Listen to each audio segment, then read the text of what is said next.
All right, guys. So let me just do a sound check here really quickly. Can you guys hear me? Let me know if you guys can hear me. And good evening. I hope you guys are all doing awesome. Let's see. I'm sorry that I'm late. It's always, I haven't been able to run anything in competition with StreamYard the past couple weeks. I know that I'm late often to these things, but so that just sounds like an excuse. I have a lot of questions too, DC Prime Time. Sounds good. Awesome. Thank you so much, Darlin. Okay, so let's see, the video that is going to be the feature of this evening is 96%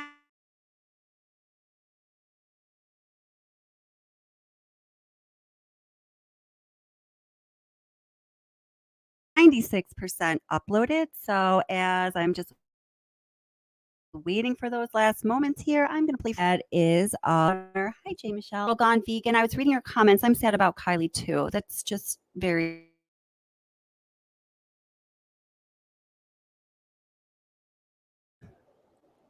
So there we go with that again, apparently. Hi, Leatherface. How are you doing? Hi, Karen G. Welcome. How are you doing, sweetheart? And Elsie, Tracy Wheeler, and Edward again. Hi, Muppy Dragon Slayer. How are you doing? And Downtown Wonder. I hope you're still here, darling. Nice to see you. And Amy Walker. Hi, how are you doing? Hey, I found that video for you. I just got to put in an email. Amy, I should be able to do it after this live stream.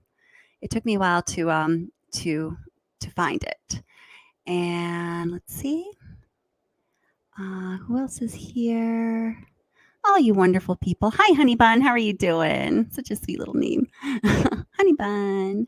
Hi, Miss CD Isaacs. I hope you're still here. And welcome. It's always nice to see you here. And who else do we have? If I'm missing anyone, I don't want to take too much more time looking at things because I've had you guys waiting long enough. So, okay, let's see if this is in fact uploaded. Oh, it's almost there, 98% complete. Okay, so let's start with this.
Okay, now watch this last part here with this overlay. This is what I think is really amazing. Now, what you need to understand is in the last frame where there's the overlay of the mistress in the interview room laid over this, in the very last frame, there is no overlay of the mistress standing in the interview room in the police station. You'll see what I mean.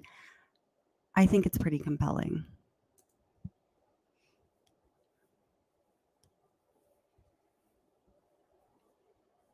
I know everyone's face is not peach. I apologize.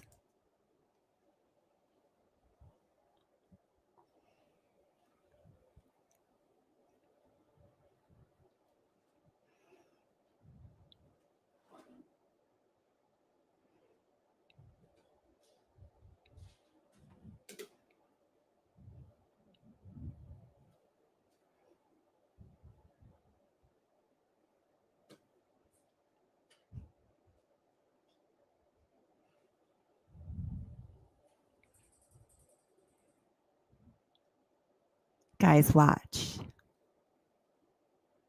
Hi, Nilda. Guys, look at this. Come on now. Guys, look at this. Ugh. I don't know, man. Maybe I finally lost it. Hey, you guys don't have to agree with me. DC Prime, you are so funny. You're like, what'd you say? Let's see. Oh my gosh, you guys crack me up. Hi, Nilda. How are you doing, sweetie? It's so nice to see you. Hi, Wilson man. Hope your new job is going well, darling. How is it going? Hi, Miss Spendover. How are you doing? Nice to see you as well. And yeah. DC says, can't see it, but yeah, it's her. So funny. And I know some of you can't see it. It's okay. It's okay. I don't know. I really see it. Okay, I'm just going to play that last just 10 seconds just one more time, and then we're going to move on. Okay, so just the last 10 seconds. And if you can't see, I'm not trying to brainwash y'all. I want you to think for yourselves. But, I don't know. Could I possibly lose my mind after, focusing on this channel for a year and a half, day in and day out? Possibly, but possibly not.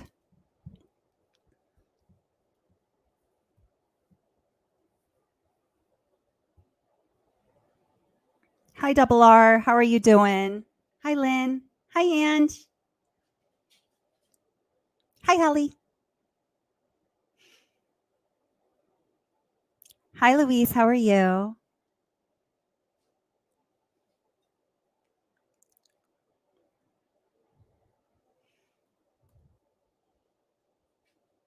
So look, so here the overlay is, really quite faded, right? But you see where the faces line up. Now, to me, the most stunning part is, so if you see where this overlay is, I'm going to go back just to one. So it's one shade darker. Okay. You see this young lady's hairline, right? And you see the brow and the eyes. Okay. Now remember, on this last frame here, there is no overlay, as in the overlay of this person standing here in the interview room. So the hairline and the brow and the eyes is like, just my opinion. Okay. All right, here, let me just play it naturally.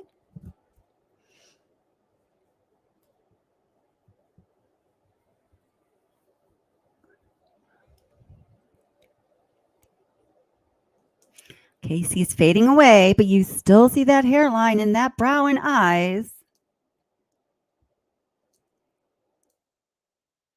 And here, there is no overlay.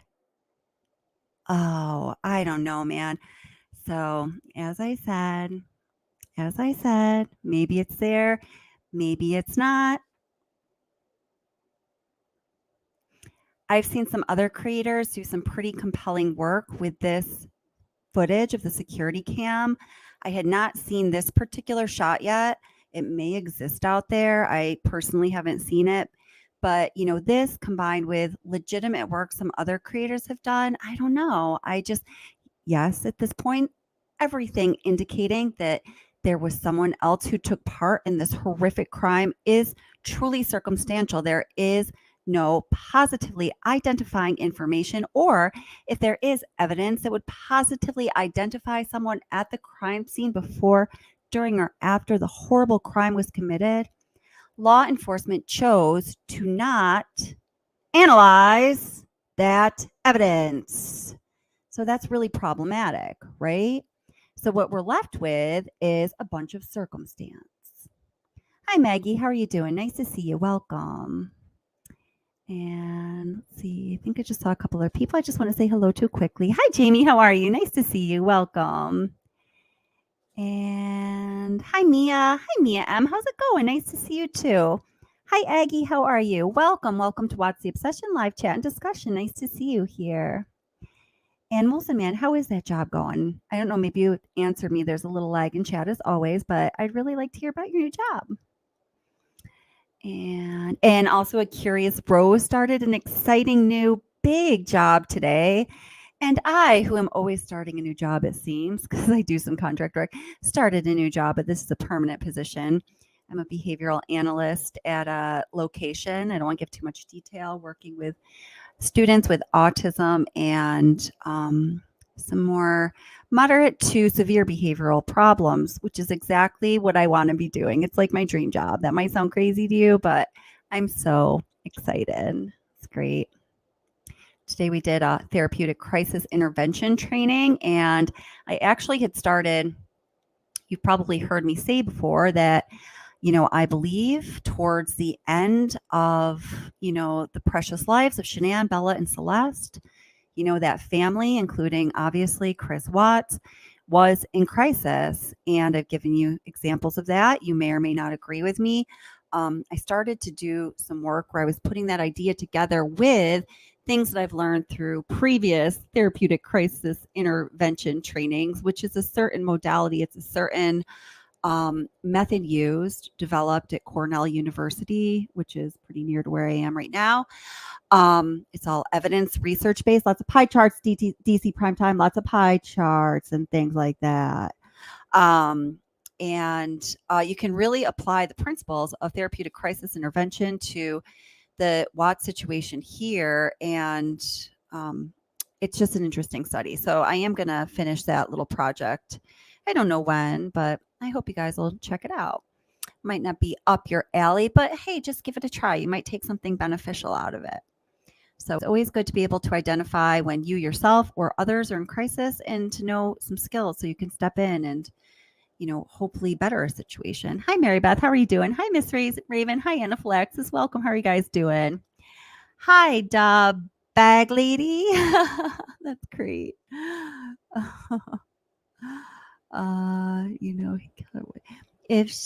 She made sure he went through with it. Really? I'm going to read this comment. She says, if it's her, she made sure he went through with it. Really? You raised to the police department before she's found to say that he killed her? Really? I know. Isn't that amazing? Right? Hi, Janet. How are you doing? Okay, and Janet thinks differently. Janet says, no matter how hard people try, please don't, all caps in chat. It's kind of like yelling. So let's try not to do that. No matter how hard people try, they will never prove it's NK was there because she was not. And I respect that opinion. You're welcome to have that opinion. It's your opinion. You have every right to have it. Hi, Juicy Jules. How are you doing? Hi, Tracy. How are you? Tracy says, it's 100% her. You have to slow speed as she walks out of the garage, and right before bushes block her, you can see her ponytail, unmistakable sideburn. She's got it. Yeah, she does this like really quick, like kind of brush the hair back, sort of looks to the left, does a quick almost little like turn just of the head to look towards the camera. I feel like I see it so super clearly. I don't know. Hi, Jan. How are you doing? And Joan, how are you feeling? I hope you're feeling better, honey. Hi, Katrina. How are you? Oh, it's so nice to see you. I haven't seen you in chat in a while, I feel like. And if you were here and I missed you, I'm sorry, but it's nice to see you always. And Double R, hello again. Sorry I didn't catch you the first time around. Hi, Khalees. How are you doing? And hi, Tony. So nice to see you. Our sweet new friend, Tony. I really like Tony. She has a nice energy. Okay. Rosie, hi. How are you doing, sweetheart? It's wonderful to see you too. Oh, and Molson Man says that he's loving his new job. That's so cool. My first new job in 18 years. Oh, that's so cool. Molson Man, can you send me an email? I would like to get your email anyway, and maybe we can privately speak. I'd like to ask you some more details about your job. I've been thinking about you. Curious Rose told me you're starting that job, and I've been praying for you and hoping that you're loving it. And that's such great news to hear. All right. So we're going to get to business now. Oh, thanks, Muffy Dragon Slayer. Yeah, I love my job. I don't have a classroom. I have an office. I was telling my son today because I'm the behavioral consultant. So I don't have a classroom all day long because that gets so tiring. It's like it feels kind of cush to me, but I also like the I just like what I'm going to be doing. I don't want to bore you with that. Hi, Timmy. How are you doing? Yes, I totally agree with this. So Timmy says Chris seems to be Asperger's. And yes, in my professional opinion, from what I'm able to observe, from what we have to observe, I've always thought that I took it for granted, actually. And I just kind of assumed everyone sort of knew that. And when I realized everyone didn't include that into the equation, I was like, oh, well, this is something you might want to consider because it does make a difference. Hi, Stevie. How are you doing? Says NK would type in all caps. Yes, probably. Let's see. What is that opinion based on? I wonder who you're talking to.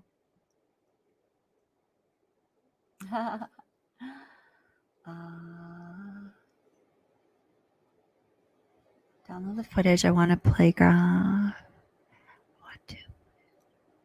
Yeah, honey bun, what footage do you want? Do you want the footage that I just provided you, or do you want the original body cam footage? Because I can give you all of it. If you want to email me at watsobsession@gmail.com, I can give you whatever you want. Or I can give you a link here in chat. Hi, Sarah D. T, how are you? She was there. Her phone pinged. Oh, such a perfect segue. Okay. So what we're going to do right now is we're going to look at, hi, Yarn and Mittens. So nice to see you too. Thank you for being here. Yarn and Mittens is one of our wonderful moderators, and she's just recovering from being sick. So I just have to make a big deal about her being here because I've been praying for her health, and I'm so happy you're feeling well enough to be here. It's a pleasure to have you here. Okay, so yes, perfect segue. So whoop. Give me one sec here so I don't get the feedback. Okay. Oh, perfect. Here it is. Okay. Ah! Oh my God. Hold it. I gotta shut everything down. Where's that coming from? Hold it. Give me one sec. Oh my gosh. There was like 50 of me talking. That was so terrible. I didn't know what was going on. I was like, where the hell am I coming from? All right. Okay. I got it now. Okay. Hold it. I just got to save this file and let's just call it, we're just going to call it ping. If I forget, remind me that's what I called it, ping. Okay. Okay. So what we're going to take a look at, it's, some of the series of events that occurred in, what is the timeline of, I call it the timeline of Chris Watts' Mistress in Sunday, August 12th, going into Monday, August 13th. Now, most of this information I have covered in bits and pieces before, but not all together. And there is a new bit, actually 2 bits of information here that are definitely new. So I think that's kind of exciting. So what we're going to be looking at is the ping itself. And I am someone who is qualified to tell you some of the technical and just kind of, commercial, the mechanics of, how a cell signal, how telecom works, how GPS or a cell signal or in all these different variations within work, and why the ping from Chris Watt's former mistress's phone and 6:16 a.m. the morning of the murders, which is August 13th, 2008, is significant and why it puts her very close to their house. I don't care what anyone else says. The cell map that I'm going to be showing you is the cellular map from August 2018 I was able to get from the person who I used to work for, who owns a site acquisition firm where I was a site acquisition specialist, who's a former VP from Verizon, and is able to get information that most people could not access. You could not access this just by Googling it. Yes, you can get maps of cell phone signals and everything that has to do with cell phone signals. And there's a lot of different measurements of the strength of the signal, how far that signal can travel, how strong it is, yada, yada, yada, how much capacity a certain antenna or sector has. But you cannot get that information from August 2018. So all of the naysayers out there, they can say whatever they want. I'm just going to tell you that this information is absolutely 100% accurate. Any conclusions that I came to, I verified with people who know a lot more than I do about cellular communication, the telecom industry, and how the cell signals work. So I assure you of that. We're also going to look at the significance of the 111-minute phone call and something that neighbor Nate caught on his security camera footage right after that 111-minute phone call ended, which I don't know if many of you have seen this. Some of you have, some of you hadn't. That when you put all of this information together, guys, yes, it's circumstantial, but it's such strong, well-connected, ironclad circumstantial evidence, if there is such a thing. It just, I don't know. I want to see what you guys think. As always, I want you to draw your own conclusions. So let me just bring something here into the stream. Let's start here. I Oops, kind I of lost turned my the volume train of thought, down but because that's there was probably a like good 80 of me talking. All right. Let's see. I'm sorry if I didn't say hello All to right. anybody here. David, yes. And okay. I'm sorry if I missed anyone. Sue Ellen. All right. So the 6:16 a.m. ping, and what does it mean? So guys, my goal is to look at all this information with you, and maybe together we can determine what we think it means. I'm not trying to shove anything down your throat by any means. So, okay, so there isn't important information regarding exactly what a ping is, and I don't want to go all over all of that again. For looking at the original Watts Discovery phone records, the date range of the phone records we will be sourcing is July.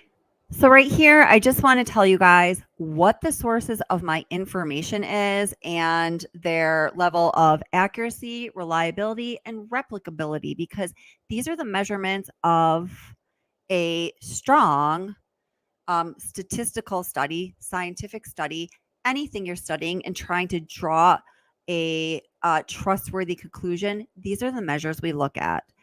The boring stuff will be over in about 90 seconds, I promise. July 14th through August 13th, 2018, guys. Keep in mind this date range as we review the material. For example, this is where this might come into play and cause a misunderstanding if we don't keep this in mind. Great question, DC, and we know thank that you. Chris Watt's Mistress's phone records reveal 4 dates her Verizon network phone pinged in Frederick, Colorado. However, within this date range, July 14th to August 13th, 3 pings were transmitted from Frederick, Colorado. One of the known pings occurred on July 4th, which is obviously not within the date range of July 14th to August 13th. And that's what we'll be reviewing today. So say if, I said 3 pings in the context of the date range for today, I will surely get emails or comments or something. Oh no, there were 4. You don't know the discovery. It's because we're looking at the specific date range. Okay. We will discuss the accuracy of a phone ping, and particularly in this scenario, a phone ping is very accurate and precise, but has limitations, of course it does, that we will discuss further. So Chris Watts' Mistress, NK, or Miss Kessinger, I'm trying to call her, pinged off a Frederick, Colorado tower on August 13th, 2018. Guys, why is this significant? Let me try to spell it out for you here. So, number one, NK's phone pinged in Frederick, Colorado only 4 times during the 6-week period when her records were looked at. And in total, this is July 4th, July 14th, July 18th, and August 13th. And guys, we're going to get really deep into this pretty soon. I think it's going to be some interesting stuff. Number 2, the morning of August 13th is when Chris Watts' family went missing. Shanann was last captured on camera early that morning at 1:48 a.m. 3, a ping is a communication regarding location of the phone that the ping is connected to. It should say there, relative to a cellular tower, or actually more precisely, guys, it'd be relative to a cellular antenna that serves the carrier that user is subscribed to. Okay, but that's very specific. Number 4, the location of the tower that NK's phone pinged off of combined with the location of the other towers with Verizon antennas narrows down the possibilities of what this ping means.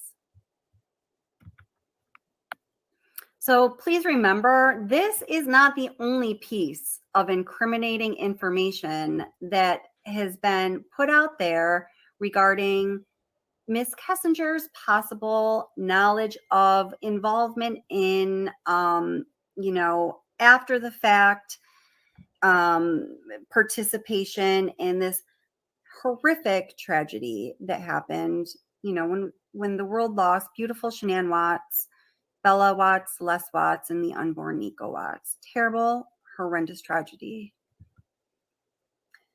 So getting right, not that far into it though.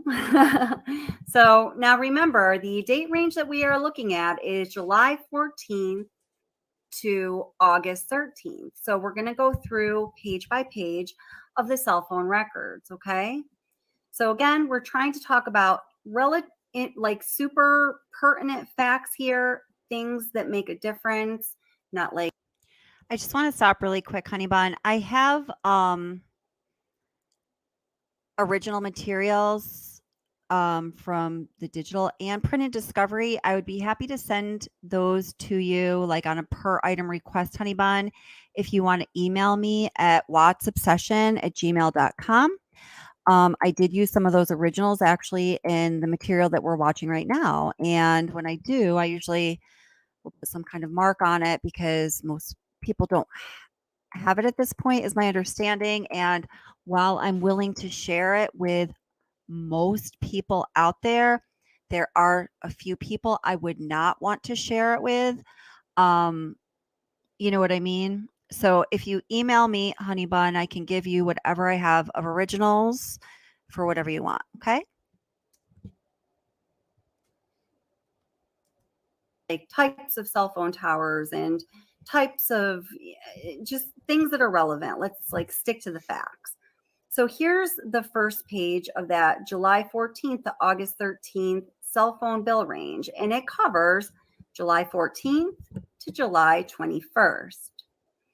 So on the next page, we're just going to look at this a little differently, and it's marked up. Okay, so there are a couple things that I want to pay attention to. Well, first of all, let's look at the red circles here. So the first red circle is circling where it says Frederick, Colorado, in regards to the July 14th phone call. I think it's at 9:36 a.m. I need my spectacles on. Hi there, by the way. I loves my princess. What a great name. I don't think I said hello to you. So welcome. Hello. And hi, Ferdinand. I don't think I caught you either. So hi, guys. Welcome. Nice to see you guys here. To see that. That is on this phone bill, guys, one of the 3 times that the mistress's phone pings in Frederick, Colorado. The other red circle that is a little more than halfway down the page Also, Black Cadillac, is hello. when the phone pinged in Frederick, Colorado on July 18th. Now, when the phone pinged in Frederick, Colorado on July 18th, Chris Watts' phone, that was when Chris Watts called his mistress's phone, and his phone also pinged in Frederick, Colorado on July 18th. There is some story that has been told about them obtaining some touch-up paint for her car, for her, Ford Runner. And that is why she was in that area of Frederick, Colorado. Now, in regards to July 14th, 2018, that first red circle up there, we know on that date that Nicole Kessinger picked Chris Watts up at his home on 2825 Saratoga Trail, and then she also dropped him off there later that date. I won't go too much into it because every time we mention the date, I start to talk about it. I've made a few videos about this. I would love for you to watch them because I think it's really important. It was on that date she went into the house, and by her own account, she said she saw a picture of Shanann and one of the girls and thought, oh my gosh, she's so beautiful. And, realized that, gosh, like her boyfriend already has Hi, Shannon. everything. How Why are would ya? he want to be with her? Hi, Claire. And she by her own description says it was on this date, and nobody really believes this, that she started to try to convince Chris Watts that he ought to repair things with his wife so they could save their marriage and he could continue on with their beautiful life regardless of how that affected her, right? I don't know. So when we're looking at just this page from the NK phone bill from July 14th to August 13th, I want you to notice a couple of things. So in blue, that's going to point to phone calls with Chris Watts. Yellow will point to phone calls with her friend Jim. Joan, that's a good question. I'm going to come back to that. I actually did some research into that like a long, long time ago. I knew the general answer per company policies, but Anadarko has a specific policy, so we can talk about that later. Good question.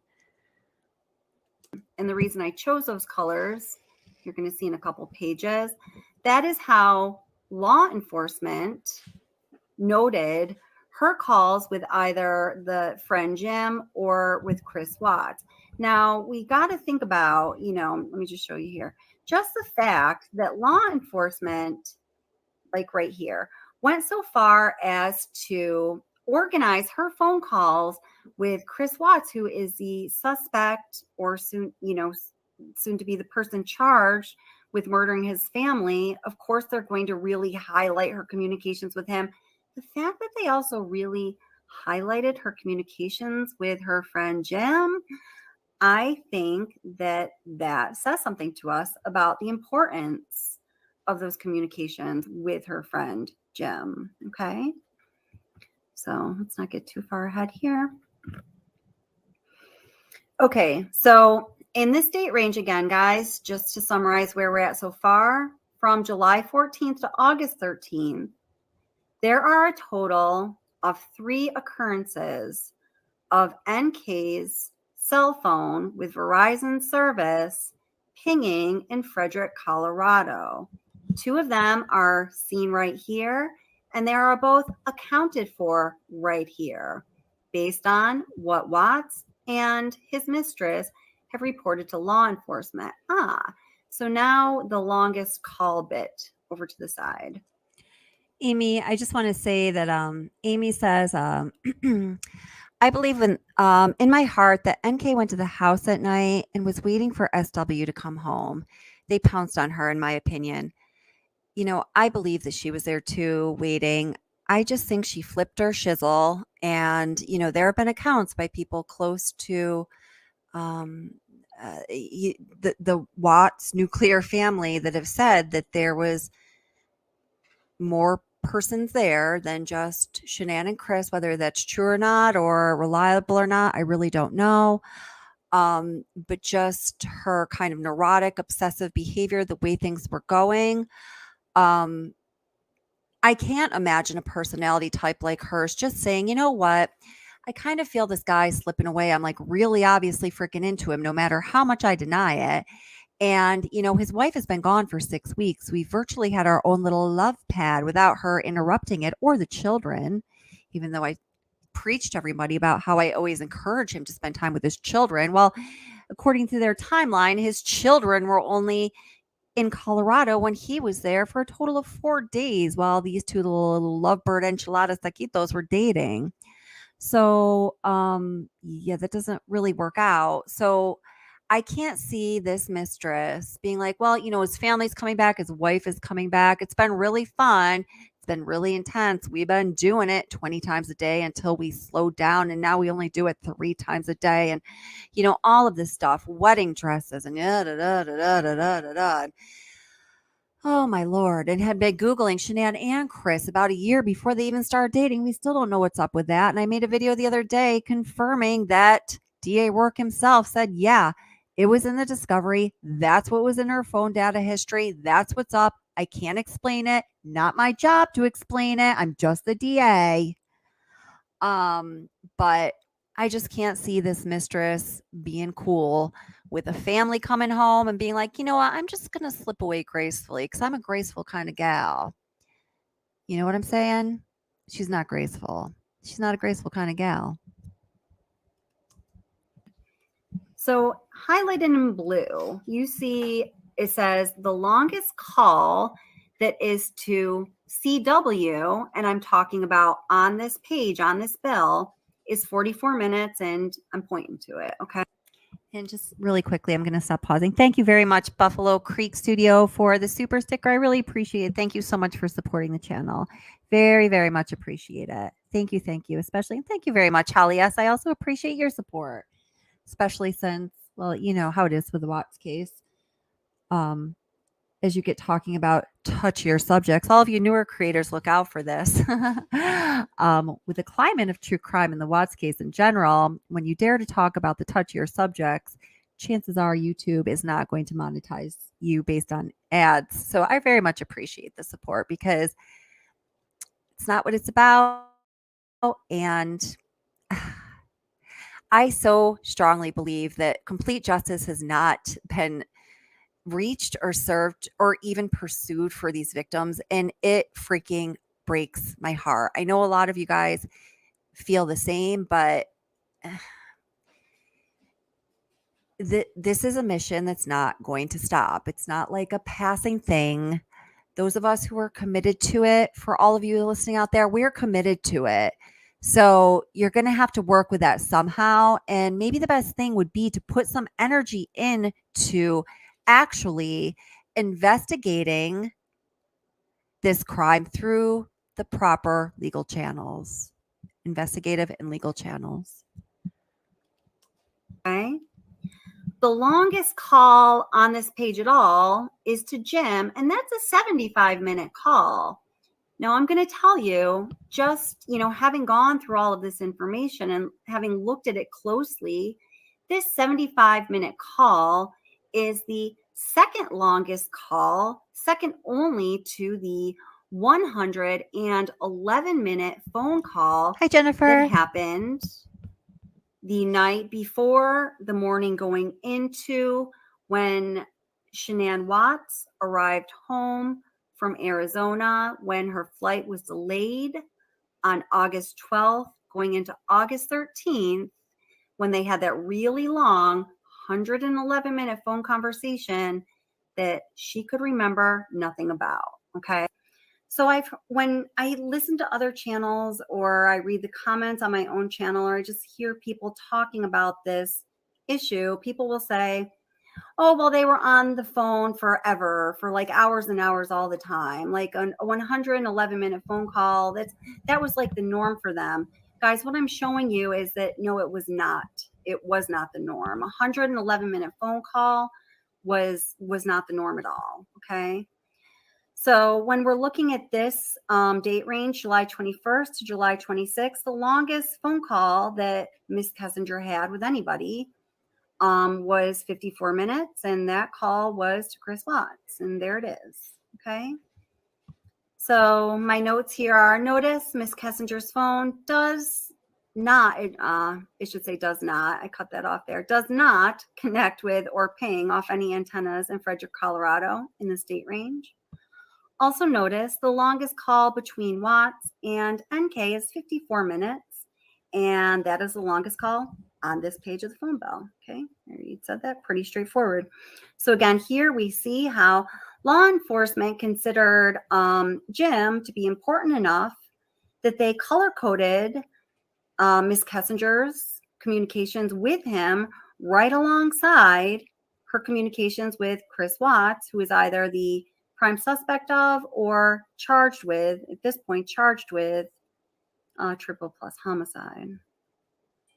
Which, for anybody who is curious and, you know, is a little miffed about this Kessinger case or issue, I personally think he's right where he belongs. I think that he, yeah, there's no words. Okay, so the next date range in this phone bill, that is July 14th through August 13th, are the dates of July 26th through July 31st. So here you see the longest call in this date range is 39 minutes. And that phone call is between her and Watts. It says to Watts, but I did not look into who made the phone call. That's just kind of a not as much attention details I would have liked to have put into here. I'll eventually change it. But it's a 39-minute call with Watts. And that is on July 30th. And that is the day that he leaves for North Carolina, correct? Pretty sure it is. Correct me. So when we are then looking at the next page of her phone bill, that's going to be covering the dates August 1st through August 8th. So again, here, what I noted that I think is important is we see the longest call is 52 minutes. And that is a phone call between Miss Kessinger and Chris Watts.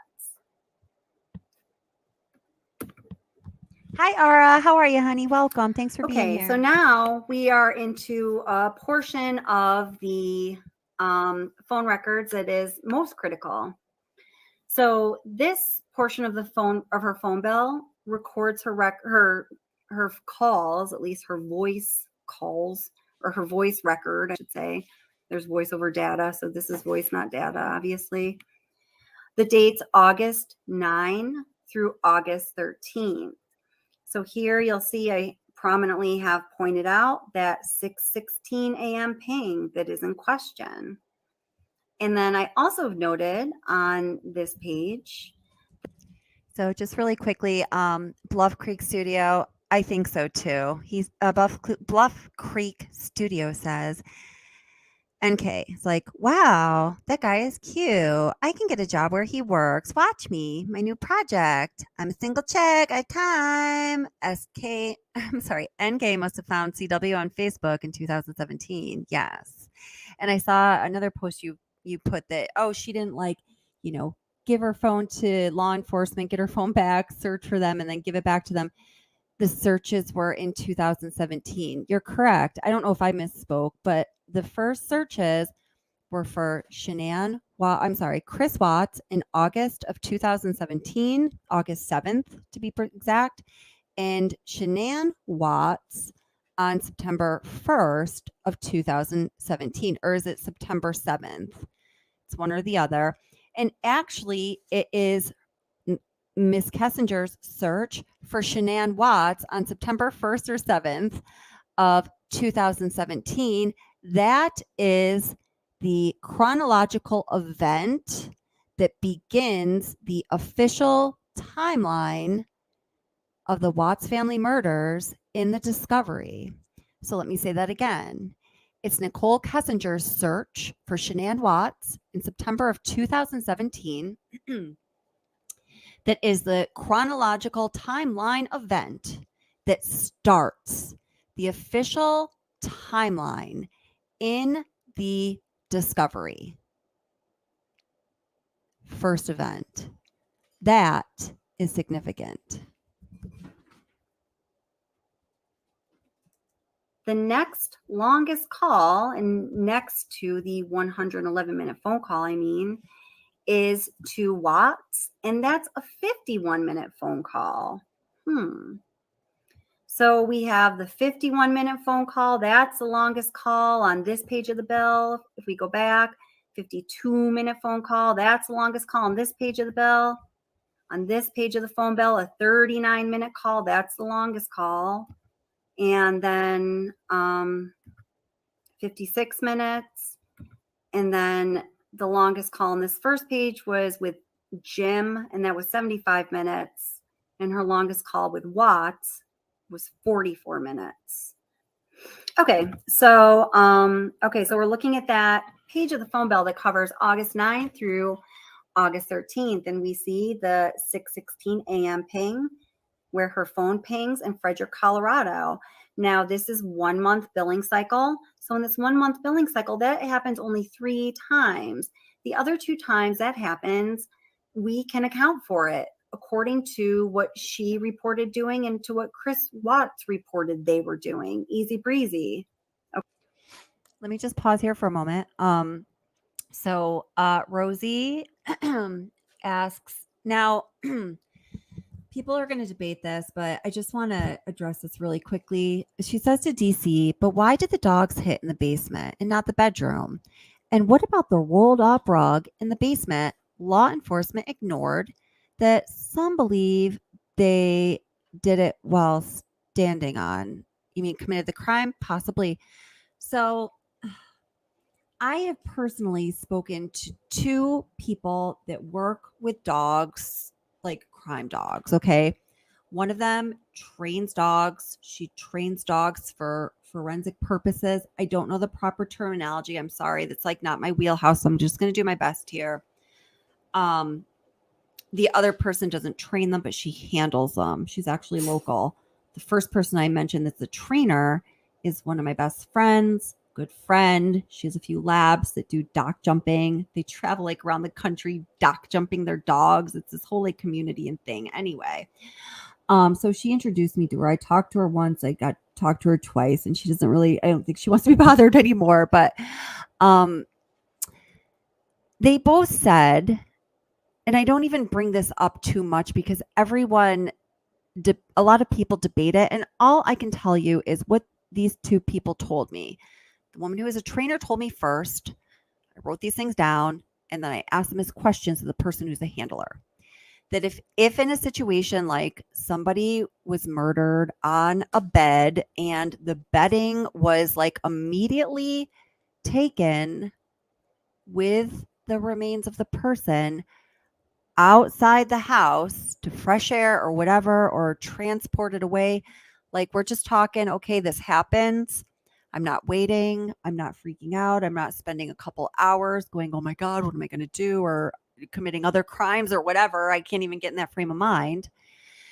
But you just take the person and the linens, if it's, like a tapestry, like kind of soft material, out off the premises with, a somewhat of a sense of urgency. The smell is going to go with. It's not like, this is hard for me to talk about, but there hasn't been, there's been no real process of decomposition if it happens within a certain amount of time. And both of these people, when I spoke with them, absolutely I had confidence that they knew what they were saying. That's all I can tell you is what I was told in my impression of them and my sense about their honesty and their level of knowledge. So go ahead and take it for what it's worth. The one who's a trainer was very knowledgeable. I would love to talk to her again. Maybe get her to even just do a couple little sound bites for the channel. I don't know. You know what? I'm going to work on that in the next couple weeks. I'm supposed to visit my friend in Maryland. So we'll see if we can do that. But that's what I know about that. Great question, Rosie. It's been visited and revisited and da-da-da-da-da. I don't know. Amy Walker, thank you so much for the super sticker. Oh, I just passed you. Thank you so much. Really appreciate it, darling. Thank you so much for supporting the channel. Thank you. And Buffalo Creek Studio, thank you again so much. I really appreciate that. You guys are very generous. Thank you very, very much for supporting the channel. I can't even tell you how much I appreciate it. Even all of you guys being here, watching the videos and coming to chat. It's just awesome, and I appreciate all of you so much. Okay. So look at all of these calls. And out of all of these calls and all of these places, these calls could ping. They could connect with antennas for her Verizon carrier. It's only happened 3 times that she's pinged in Frederick. But, let's keep looking at the facts. So here on this next slide, we have the 6:16 a.m. ping. We have the fact that NK's longest call, other than the 111-minute phone call, is between herself and Chris Watts, and that's 51 minutes. And that happens on August 11th. And now I'm also pointing out to you guys the 111-minute phone call. Now, what is troubling about the 111-minute phone call is, well, that it is a 111-minute phone call that, the person having the phone call, Miss Kessinger, when she is asked about it just 3 and 4 days later, can remember literally nothing about it. What also is notable about that 111-minute phone call is, I'm going to go over the next page to look at that. The 111-minute phone call was much longer than even the 3 longest phone calls. Amen. Oklahoma Girl that Kitchen. Beautiful comment. 111-minute phone call, which was 51 minutes, 52 minutes, and 54 minutes, respectively. That's shy of an hour. That's a lot less than 111 minutes. So it is not true. We cannot assert that a phone call as long as 111 minutes was typical, because it was not typical at all.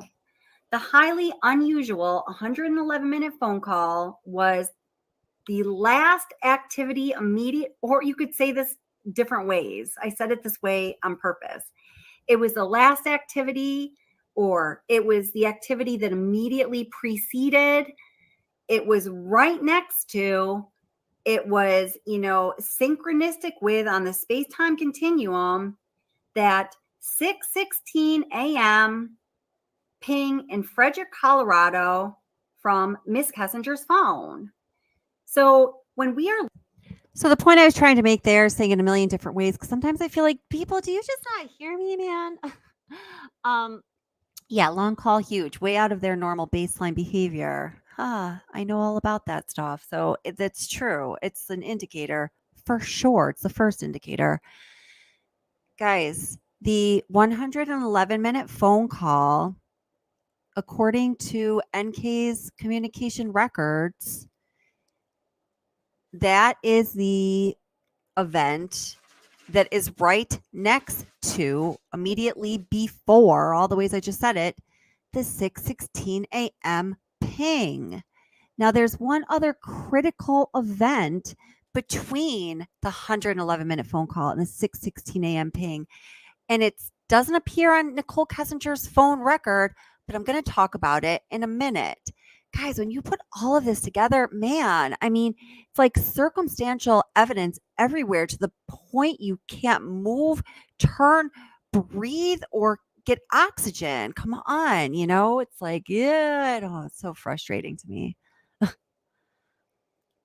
Looking at all of these things together, because we aren't just Tournaments. picking Oh, no. data points out robotically, but we are using our brains to synthesize all this information, just as law enforcement, you think, would ostensibly do. We see that this highly unusual 111-minute phone call, of the contents of which she has no recollection of, happens right next to the 6:16 a.m. ping in Frederick, Colorado, which is another highly unusual activity, because as we just went over, during this phone billing cycle, there's only 3 occurrences of her phone connecting with that tower in Frederick, Colorado. And in total, of all of the phone records that they have from her, there's only 4 total. The additional one being on July 4th, which is not covered in this billing date range. The next thing that we would need to look at, I guess it would really make, okay, so NK's phone pinged in Frederick at 6:16 a.m. Really quickly on this with the dogs, Rosie. One of the dogs did seem to indicate got stuck, seemed to be indicating a particular spot in the basement. Yes, that is correct. Another dog whose training was of a different nature. The first one, I believe, was the dog that Jane was handling, which is a search and rescue dog. The second one that came down was specifically a cadaver scent trained dog. So that's all I know. But I just wanted to tell you what I know. So what could that possibly mean? Well, it could put her right there at the scene of the crime.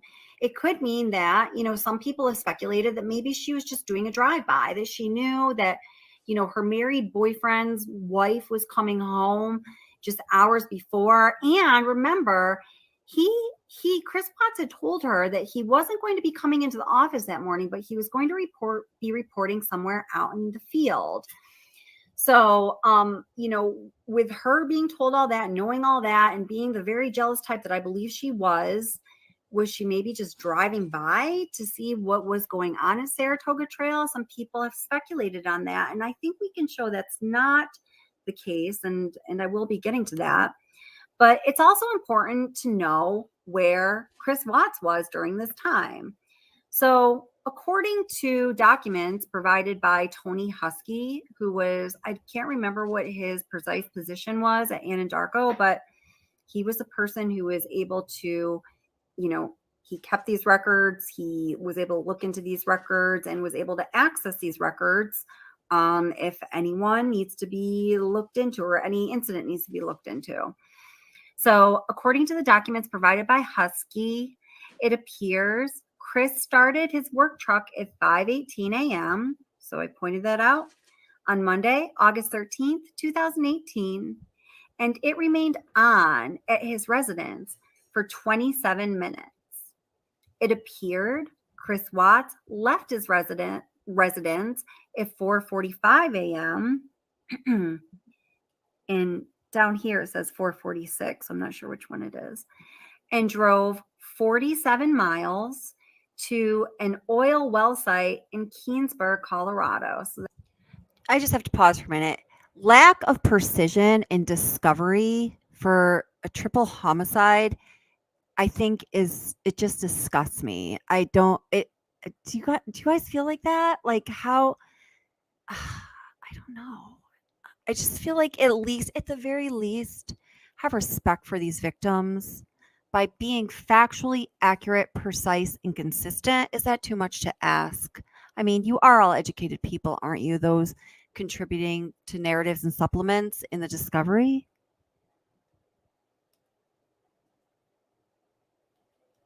That's Survey 319.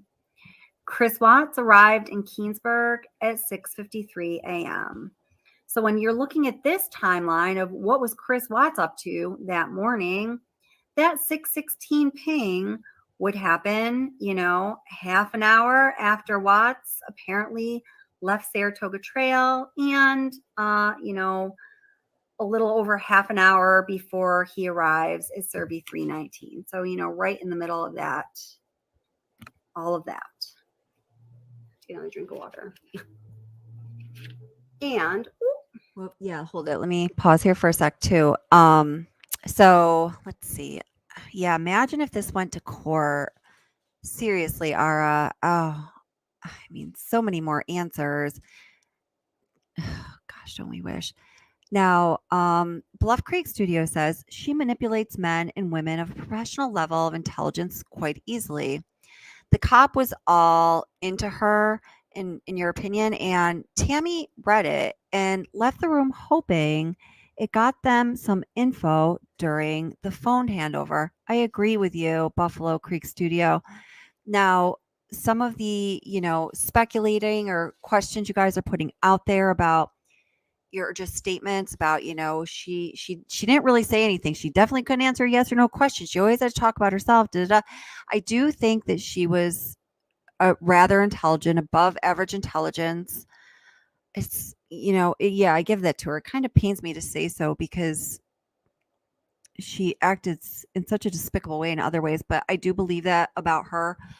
I do think she manipulated people. She had the desire to manipulate people. She had the ability to manipulate people. I think she was able to manipulate people in a way that indicated she had a higher than average intelligence. Her shortcoming was this, and it's the same shortcoming, I believe, among others that you might observe or just notice without quite putting your finger on it when you listen to Amber Heard speaking. She is not capable of answering a question or telling a story or giving a narrative or a description or an answer to a specific question without framing it in terms of herself being at the center. If she cannot say, how did this affect me? How did this impact me? How did it hurt my feelings? How did it inconvenience me? How did it change me? How was it because of me? How a me. She simply cannot conceptualize it. Her brain does not work that way. Her brain is wired to be stuck up her own butt, basically. I don't really know how else to say it. So, although she is, in my opinion, of a higher than average intelligence, and she is, very savvy with manipulating people, her downfall is she's so, stuck on herself. She cannot remove her egocentric way of speaking and framing things from, her personality or her style of speaking, even if it's going to significantly help her or save her, some like really bad fate. That is my opinion, partly personal, partly professional, of Chris Watts' former mistress's personality. So then Oklahoma Girls Kitchen said NK was very smart, very manipulating. Yes. She knew how to work CW. She did all the right things that brainwashed him. He said when he went into dark places with her, he said he would take it to his grave. What the hell was going on that he's going to take to his grave? Your freaking wife and children are dead. What is so important that happened with her that you're going to take it to your grave, you disgusting, monstrous human being? I know. Seriously. Ugh.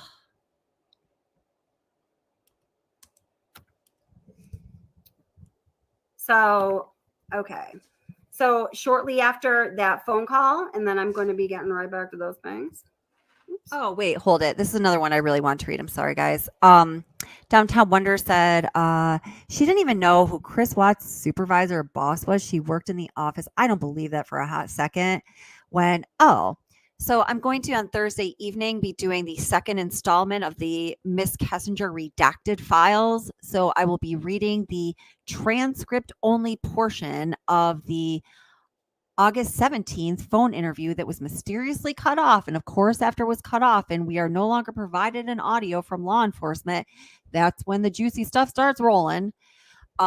Just as I had put out that video and did a live about the redacted portion of the August 21st phone interview a week ago or a couple weeks ago, there's very relevant, important, critical information in those redacted files that are only available in transcript form. And the transcripts are even difficult to find these days. I just ran across 2 creators just this week saying, oh, we need to go get Plunder working on getting those, that second part of, these interviews. Well, I have them. So I made the videos about the August 21st interview. It was challenging. It took some time and energy. It wasn't rocket science. And on Thursday evening, I'll be doing the second installment of the redacted files, reading the redacted transcript only, pretty hard to find, transcript of the August 17th phone interview. And it is in that redacted interview portion that I just read, did a video on about a week ago, where she says several times she did not know who Chris Chris Watts' boss was. She did not know his name. She made a really big deal about not knowing Troy McCoy or his name. I don't buy it for a second. What do you guys think? This is the last time that Shanann Watts was seen.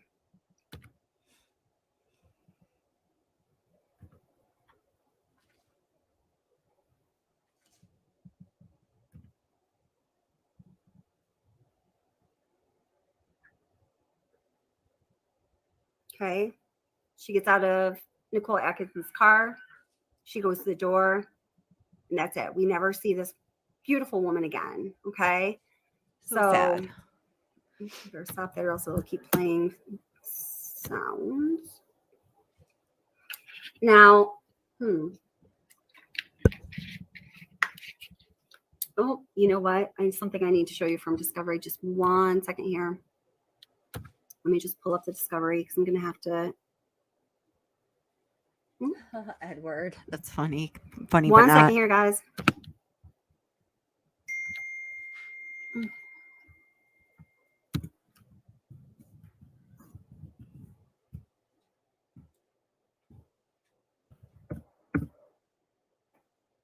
I wish they did this Downtown Wonder, man.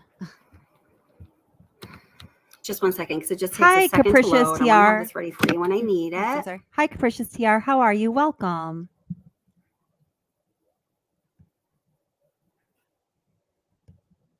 And yeah. Okay. Well, actually, you know what? Since I'm loading this right now and I'm sort of talking about it, why don't we just talk about this? So the 111-minute phone call, guys, does not appear in the Discovery file, other than the fact that. So grab this, okay? The 111-minute phone call between Chris Watts and his mistress, which is far longer than any other phone call they ever had, far longer than any phone call that is on her phone call record for the 3 or 4 months that we have those phone call records. No, I'm sorry. It wasn't that long. It was July and August, I just went through them in this video. I just got a little excited. It was a little over a month.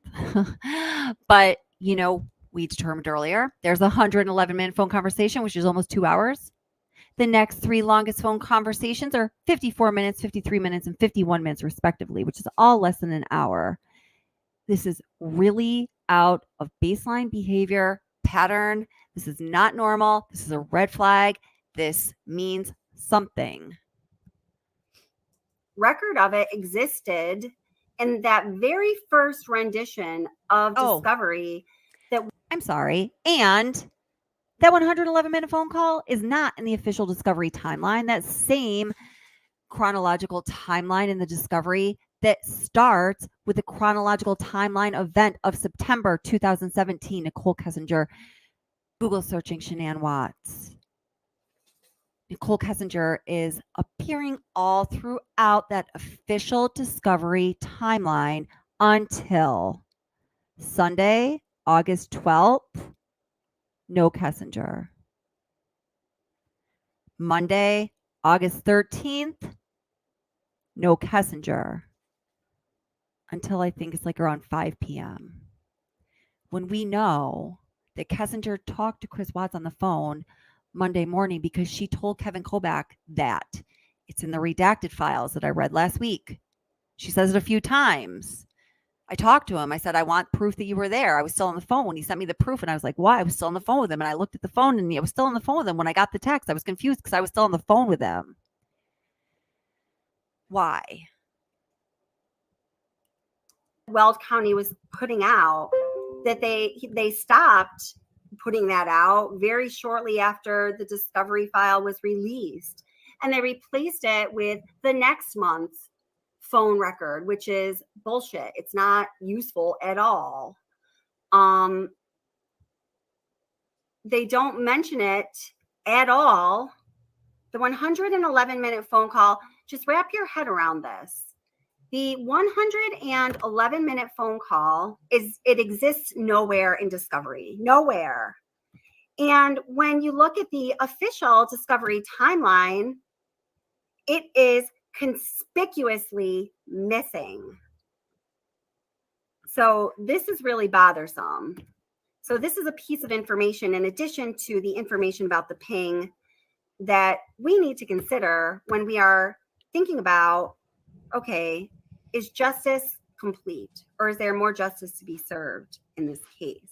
Bye, a girl Forgot there gone was someone from August vegan. 12th. Thanks for being here. Nice to see you. Thank you Okay, for so here starts participating. August 12th. So August 12th was a Sunday, the day before the family went missing. So it does say not found in Watt's phone. Shanann sent him a message and it said, "Good morning, baby. Love you." Aww. Now, this is kind of interesting and really very just sad and disgusting. You know, there are people out there that somehow say, NK needs to be further investigated, but Chris Watts is innocent. I don't think that at all. I think the man is exactly where he needs to be. He is far from innocent. And I think that there is substantial proof of that. Whether Weld County did the best job or not, I guess that's debatable, but he's where he needs to be. One of the pieces of evidence that points to the fact that I believe he had a consciousness of guilt, which is a legal indicator of guilt beyond a reasonable doubt, which is the standard in a criminal case.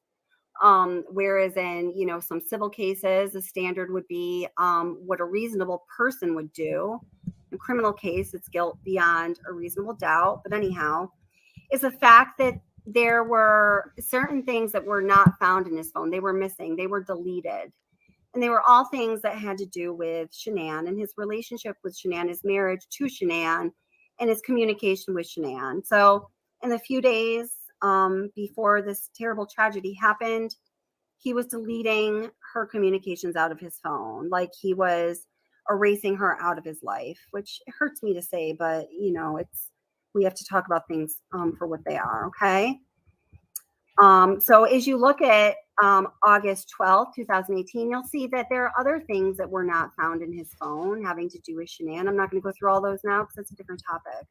But what I want you to see is during the hours of, later in the evening when that 111-minute phone call happened, there's no record of it here, okay? So 2109, so that's 9:09 p.m., right? Just really quickly before we get into this, because this gets intense. Hi, Tammy. How are you? Tammy says, there was a video a while back. It's gone now, but someone said he was stabbed by NK, like this person writing the comment.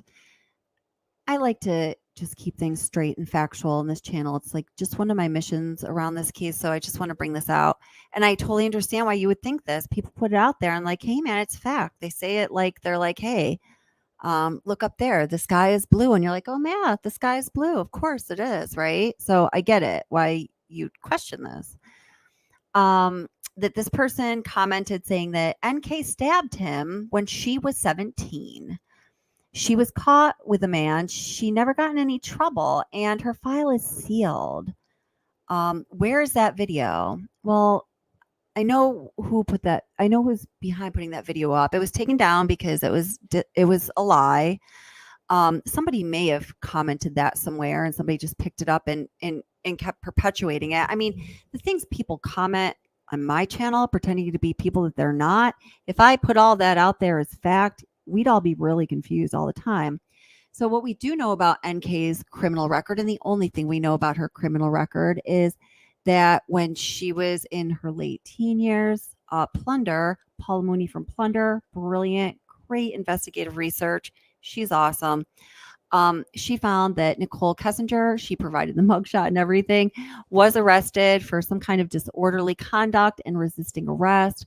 It sounded like when the cops showed up to maybe it was like an underage drinking party or something, and perhaps she answered the door and was just being a little bitch.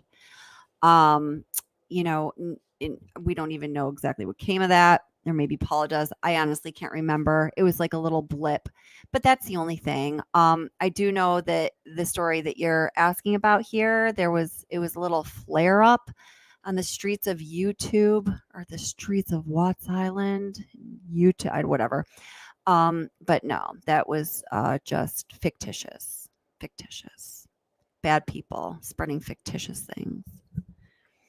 Alrighty. Sorry, but it's just how it is. And I'll always tell you about it. 9:09 p.m., Shanann, all the way from Arizona, with a baby growing in her belly, having been treated so poorly by her husband, is saying to him, poor darling, what kind of vegetables do you want with dinner tomorrow? And Watts just replies, green beans. Not even thank you. Thank you, baby. Oh, I know. Don't let me take care of it. Why don't you rest your feet? You're 15 weeks pregnant and I've treated you like shit. No. He just, the way this is awful. Gross. His treatment of her is despicable. Hi, Josh. How are you? Anyhow, then she says she was ready to come home. Shanann soon told Watts that she was ready to come home. And I think it means he replies, I'm ready for bed. So here at 9:13, there's another communication. She's saying she's going to be late. And right here, guys, between 21:13, which is 9:13 Great question. And 21:29, which is 11:29 p.m., which is 10 minutes after he got off the phone with Kessinger. We're going to look at something tonight that happened in that 10 minutes too. That's interesting. There's nothing here on this official timeline. Between these hours of 21:13 or 9:13 and 11:29, there should be listed the 2-hour phone conversation that occurred between Watts and Kessinger that was unlike any other phone conversation they ever had in the history of their communication, according to the phone records. So let me just bring that home in case you haven't, let this sink in. The 111-minute phone conversation that is significant for all of the reasons that I have been laying out through this, half-hour video. It's not in the discovery. It's not in the discovery timeline. The only time it's even referenced in the discovery is when Kobach a couple times, several times, says, he only says 111-minute phone conversation 3 times. He tries to ask her about it over a dozen times. I can tell you the instances of them. I was going to make a video about it, but I thought it was kind of boring, but maybe it'd be good just for the sake of records and reference. I don't know. That's the only time that conversation is ever referenced. It's like he obviously has to ask about it, so that has to be in the discovery, because I guess legally some of the contents of their interview, especially the ones that happen in the police station when they're being recorded, have to make in the discovery, I guess, except for the ones where it just cuts off mysteriously and they say, oh, screw it, and they make people like me spend way too many hours trying to find the transcripts online and then reading it to you, only to have people criticize my bad theatrical skills, even though I wasn't trying to be theatrical. Anyway, it's not in the freaking discovery. But every other little minuscule detail occurrence that happened on August 12th, because that's the day the 111-minute conversation happened, the day before the murders, hours before the murders, that day takes up almost 7 pages of discovery timeline. Everything that happened that day is recorded on the timeline because it was moments before the Watts family was annihilated. But the 111-minute conversation, which is the last recorded event that happened before Chris Watts loaded his truck, drove away, and Nicole Kessinger's phone pinged at 6:16 a.m. That conversation, that one is not anywhere to be found for purposes of describing it or detailing it or memorializing it on its own in the discovery. That is such a huge problem, my friends. Huge problem. So this right here is a screenshot. Hi, Diana. Hi, Miss Tia. From the Officer Conrad, or Coonrad, however you say his name, from his camera his body camera. Welcome, hon. While he was in neighbor Nate's house. Welcome. And neighbor Nate is, of course, the guy who had all that security camera footage pointed towards Watt's house. What I've circled here in yellow is a screenshot of his security camera menu that is dated at 11:25 p.m. on Sunday, August 12th. All right. So I sharpened that as much as I could for you. I uploaded this video just before this live stream, so I don't think it's uploaded. It's not HD. So that's the only problem here. It's 11:25. I don't know if you can see. I've got that little red line through it. You can find it yourself. Trust me. It's 11:25. Okay. So here at 11:25, Nate's security camera, which we know because Nate says so, and also because I did research on the make and model of this security camera, because people told me, no, it's not motion. It's not like a motion detected. It's always, it starts recording and producing frames, video footage to your whatever you're viewing it on, which is usually a television, when triggered by motion. Stop commenting and telling me that it's not. I've done exhaustive, stupid research on it. So we know, because he says so and other people say so, and because I did stupid research on it, that it is a motion triggered security camera. Something had to happen that triggered his security camera.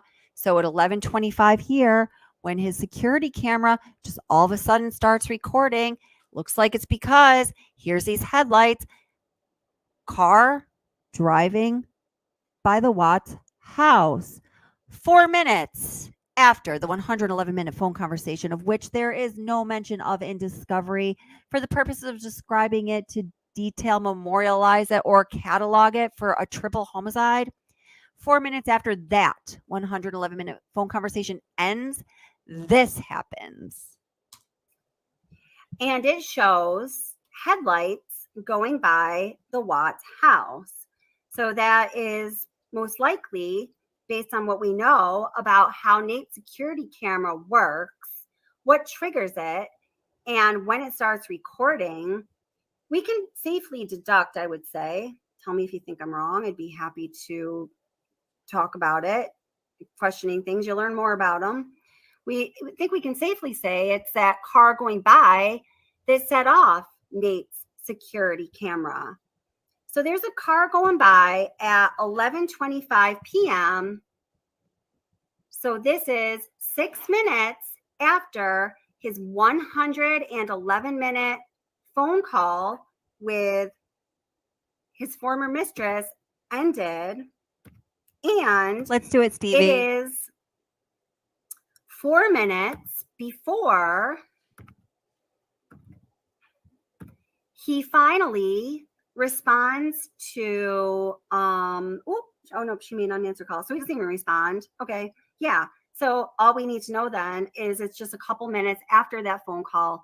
And so here's this. Okay, so yes, I was planning to speak on this. So okay, so here's what it's like. All right, let me make this bigger so I can read it. So here's our timeline.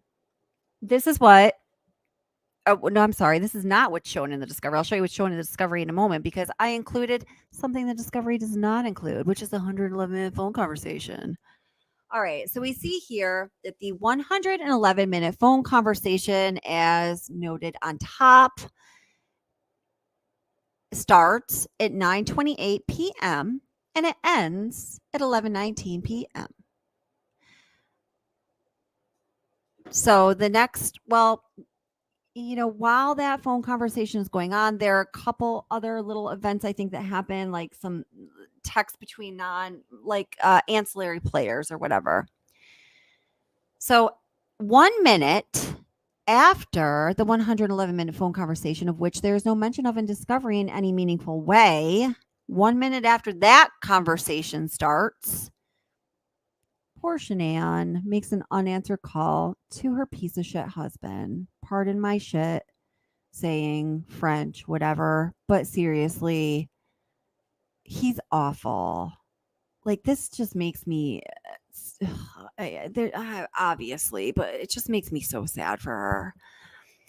So then 15 minutes later, because her POS husband, POS is such an understatement, can't bother to be answering phone or text from his 15-week pregnant wife who's been taking care of their two really kind of not well disciplined or mannered or controlled children. Can't be bothered. 15 minutes later, Shanann texts him, and what she texts him is this. I'm going to have to hop back and forth just a little bit here. Sorry, Bella and Celeste are precious little angels. They're just beautiful children, but they had some behavioral issues.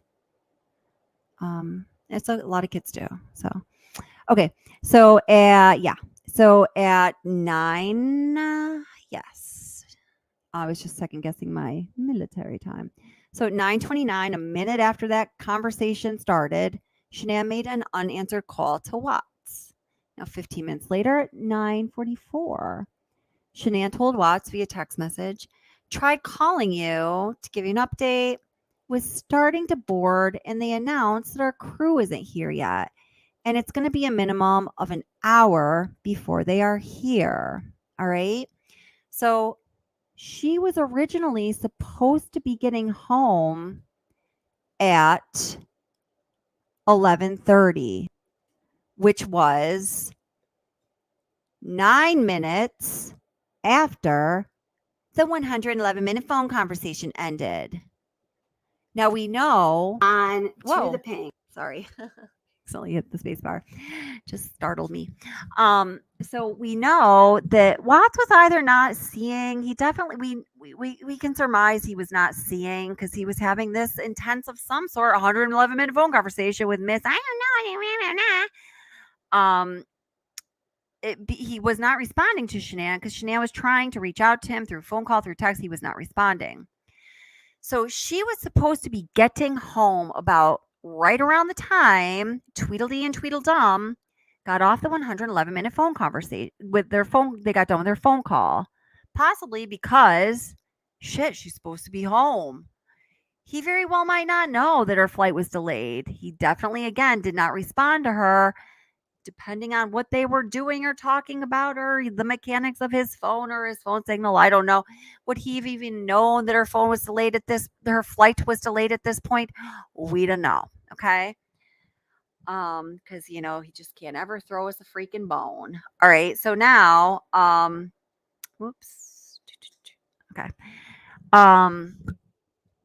Yeah.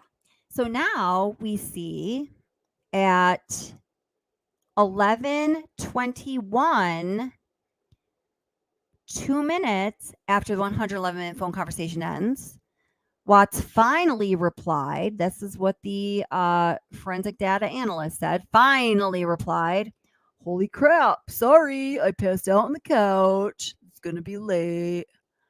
All right. So if we look at this again in this timeline graphic of sorts, let's see here. Where'd it go? Come on, timeline graphic of sorts. All right. I made you special for this video. Okay. So we have the 111-minute phone call, 9:28 to 11:19. What's noted in red, these things happen during the course of that phone call, that 111-minute phone call. So Shanann Watts makes an unanswered call to Chris at 9:29, a minute after the phone call started. She sends him a text telling him she's going to be significantly late at 9:44, just barely into their 111-minute phone call. Now, the items in blue are in blue because they happened after that phone call ended. So Chris Watts sends that text to Shanann at 11:21, 2 minutes after the 111-minute phone call ends. And he's like, "Whoa, gonna be super late. Fell asleep on the couch." Just 4 minutes after that, the headlights trigger. Neighbor Nate's motion censored security camera, as we see right here. So if you're watching, and I could have included this, but I didn't think to, this body cam footage from Officer Coonrod, where they're, he's watching Chris, they're looking at the security camera footage for the first time. There are not frames all on this television like 11:25, 11:40, or 12:10. What they're not really close together during the night.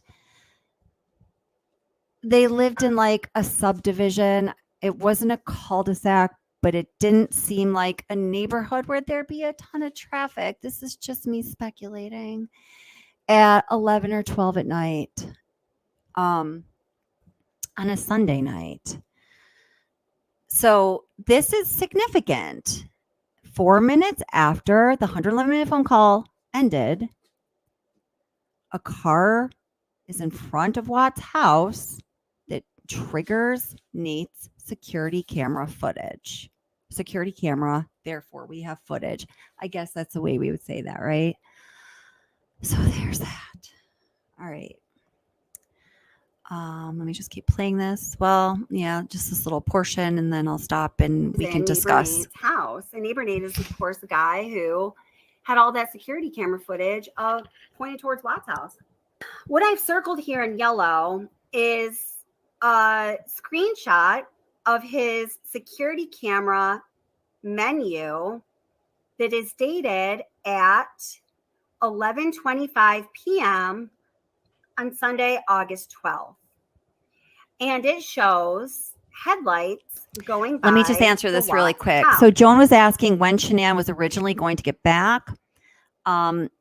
It's in the discovery somewhere. I know that the plane was supposed to get in right around 11, which would have meant that Shanann would have been dropped off by Nicole Atkinson right around 11:30, give or take some minutes, because my brain is not a computer. I can't remember everything. So you're all basically right there. So what that means is, again, the 111-minute phone conversation ended. Ostensibly, they didn't know that her plane was going to be late. He definitely wasn't responding to her. He's probably into his conversation. He seemed to do a really good job at ignoring his pregnant wife. Probably did so here as well. I'm just speculating, in my opinion. They get done with that 111-minute phone conversation basically just in time for Shanann to arrive home. That's weird timing, guys. And then law enforcement doesn't think that is significant enough to put it in the freaking discovery or the official timeline. I mean, come on, people. Come on.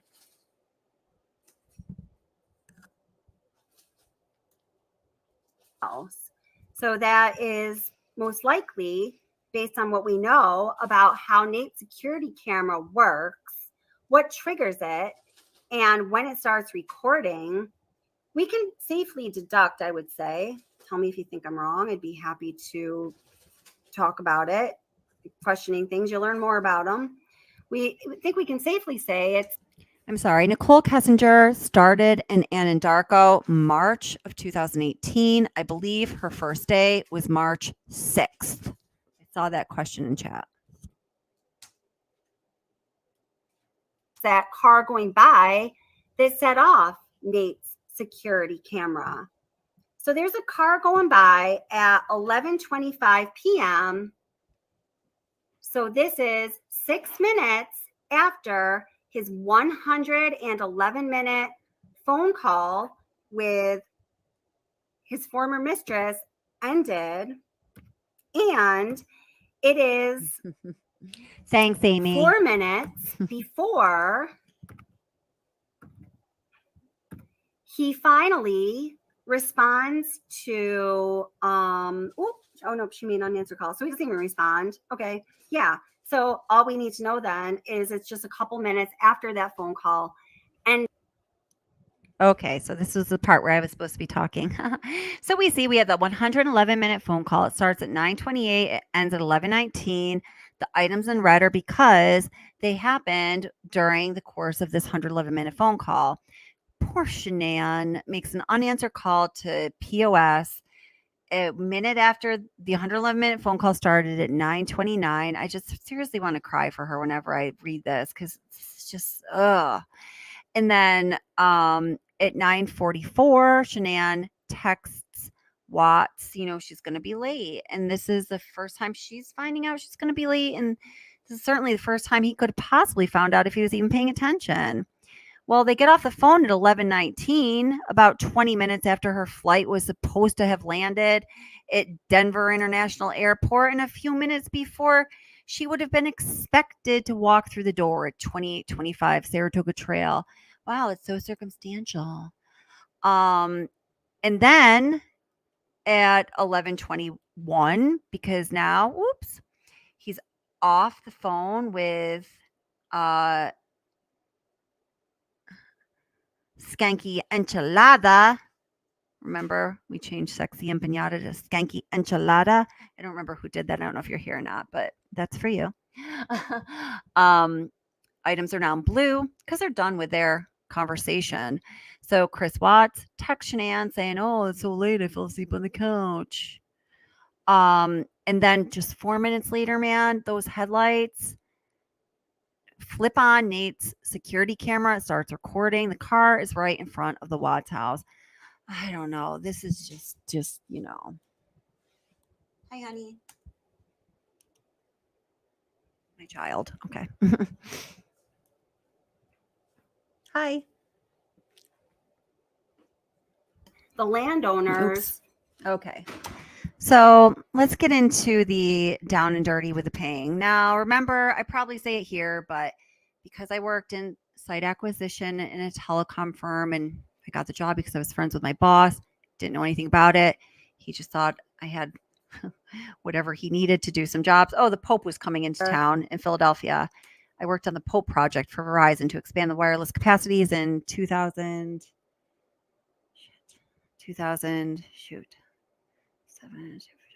What is it now? Maybe it's like 13, 14. I don't know. Don't quote me on that. I think it was 14. I don't know. So anyhow. So we're friends. We were friends before I worked that job for almost 5 years. We're still friends. He's happy to hook me up with information if it's not something that he, could get in trouble for sharing. So I was able to get the Cellular Map records for Verizon because that was Kessinger's carrier for the kind of service she has, even, which I believe was LTE. I'm going to have to double check that. But it was a certain generation. I'm too tired, but it's in the discovery. We verified it all for August 2018. So this is as accurate as you're going to get. Thanks to my former boss, who knows a lot more about this stuff than I do, ever will, or ever want to. Saratoga Trail on to the ping. So we combine all of that suspicious information surrounding the ping with the ping itself. So on this slide, you see that I'm pointing out to you where Saratoga Trail is in relationship to where the Frederick Tower is. So the Frederick Tower is that her phone pinged off of. This is important. I almost forgot what I talked about the other night and what I didn't. There is only one cell tower during the year of 2018. And this information wasn't taken from anybody else. Welcome, and that's funny because I haven't found anyone else that's been able to produce the 2018 cell map around Frederick, Colorado, because I actually got it from somebody who still works in that industry, who's the site acquisition firm I used to work from. People don't like you to know where cell towers are. The carriers don't like it, and the landowners who have the antennas or the equipment on their property don't necessarily like people to know it. So it's not information that is necessarily always available to the public in its completeness. So right here, this big red arrow is pointing out The tower. So, and you know why that is? You know why that is? People are afraid that it's going to devalue their property. Here's the thing. Yeah, you put a cell tower up, however close. Everybody's going to get brain cancer. You're exposed to far more radiation by putting your little cell phone up to your ear, or even having it in your pocket, or even having it on the bedstand next to you, or your desk at work, than you are standing next to a cell tower. Believe me, before I went into cell sites, I had to look this stuff up because my parents were freaking out and I was a little nervous about it too.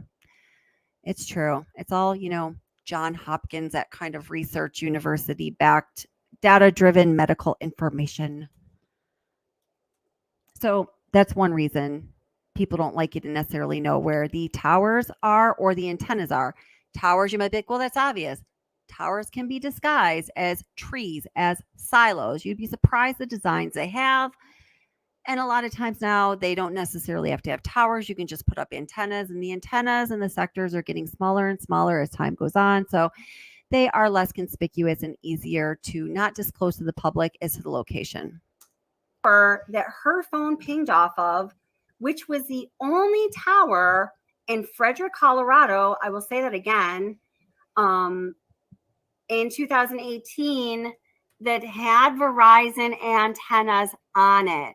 It was the only one. Okay. These towers indicated by the green circle or the red circle. Wait a minute. Okay.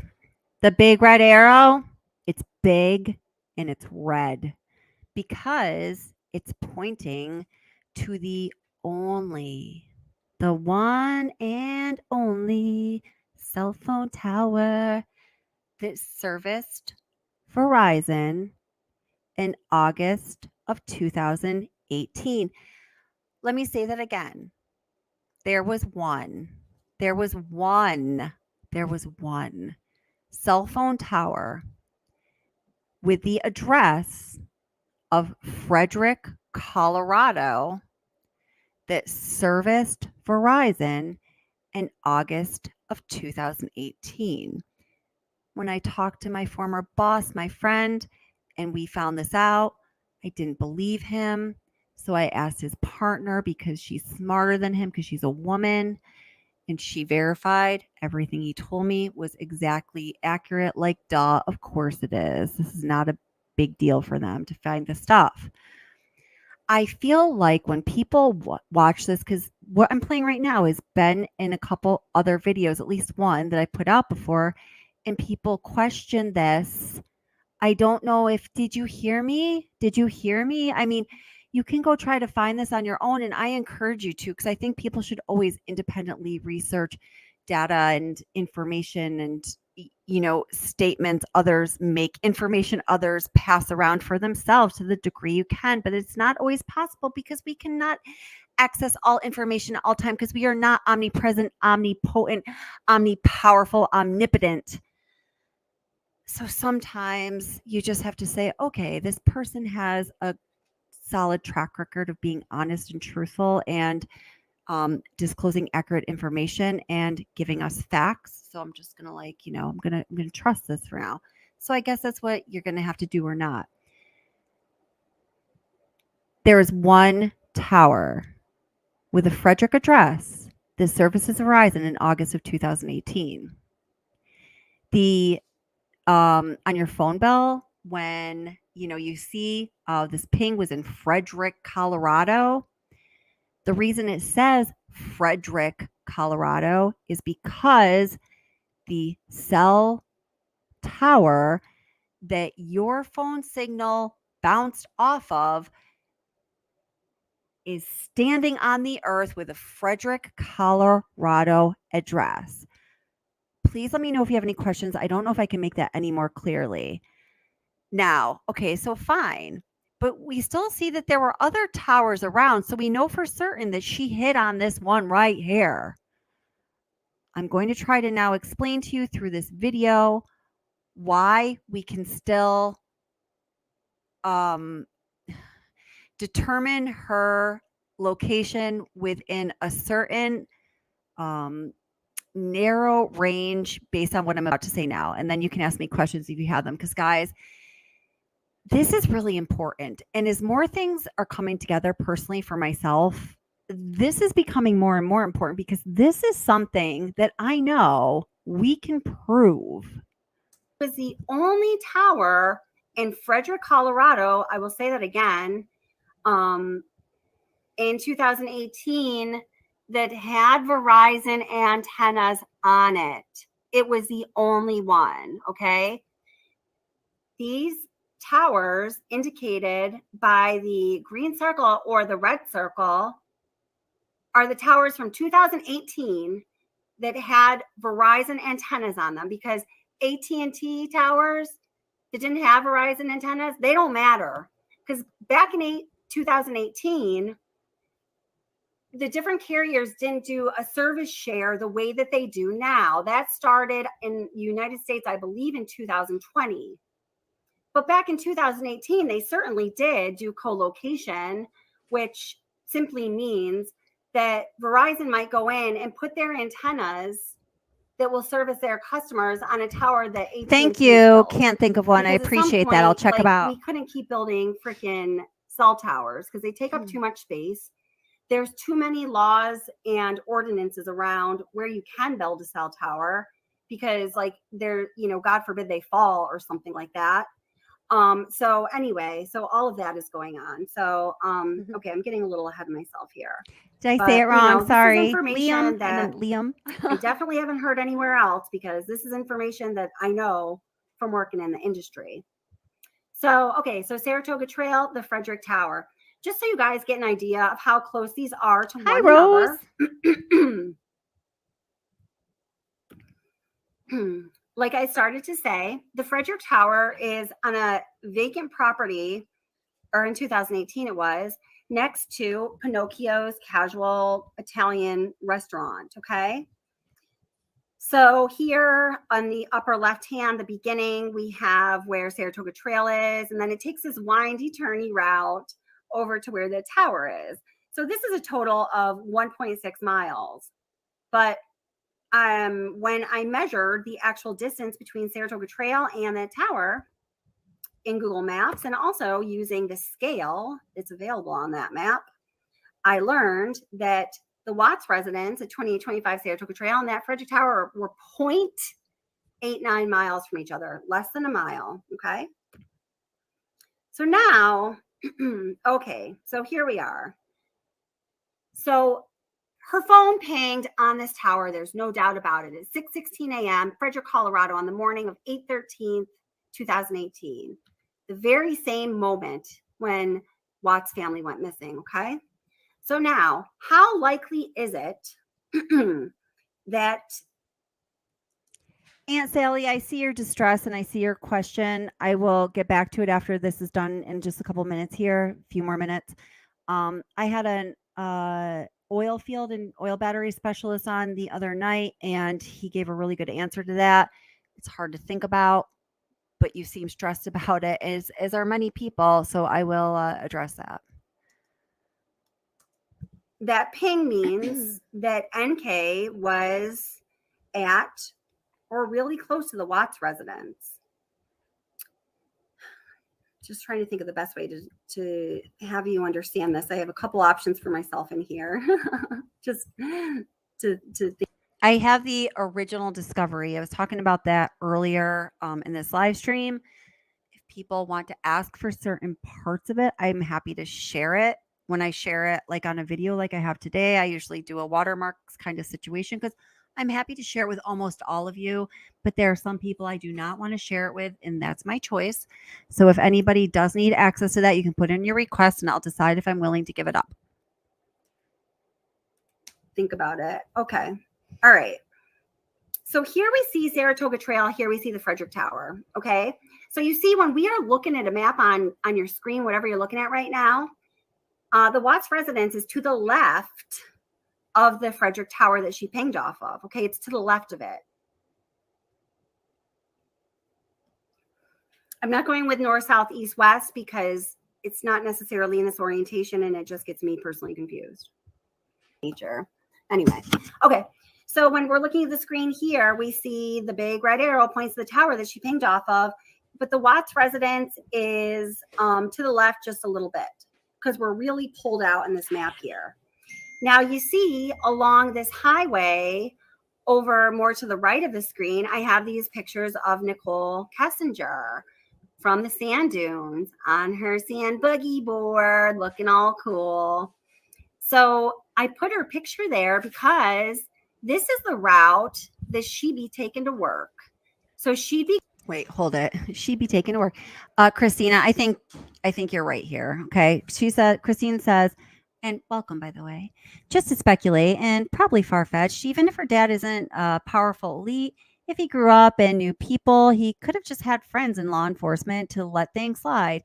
Could it be that simple? I think it is that simple because I and a lot of other people have done a lot of research on him. I was told people before my grandfather was a 33rd degree Freemason and the treasurer for my state for several years. I used to go on little Masonic trips with him and my grandma when I was a kid. And these Mason, they were good people. They looked out for each other, just like any other group of people who are connected look out for each other. But there isn't anything, I don't know, like extraordinary about them, in my opinion. So whatever. He does not have a like super high, powerful positioned job. Sorry, I'm getting a little tired and fuzzy brained. Somebody actually just sent me some information that they found on Truth Finder and some other sources just the other day. I haven't finished even reviewing it, but there's bankruptcy records in his past. Yes, anybody can declare bankruptcy, and sometimes, whatever, it can be part of life. But he didn't seem to be like super high and mighty. So I think that's exactly what's up. going from her home, which would be all right, okay, Edwin, listen, I hear down ya here. with all of your NK blaming is pointless and blah, blah, blah, blah. I understand. And if you don't think she's guilty, that's fine. It's cool. You don't have to think she's guilty, and that's fine. I personally feel there are real issues of injustice here. So, on behalf of the victims who don't have a voice, and because I was raised with the values from my family members who were lawyers in law enforcement, et cetera, et cetera. I'm not going to go over my whole family tree again right now because it's not the appropriate time. I've done so a little bit here and there throughout videos on this channel.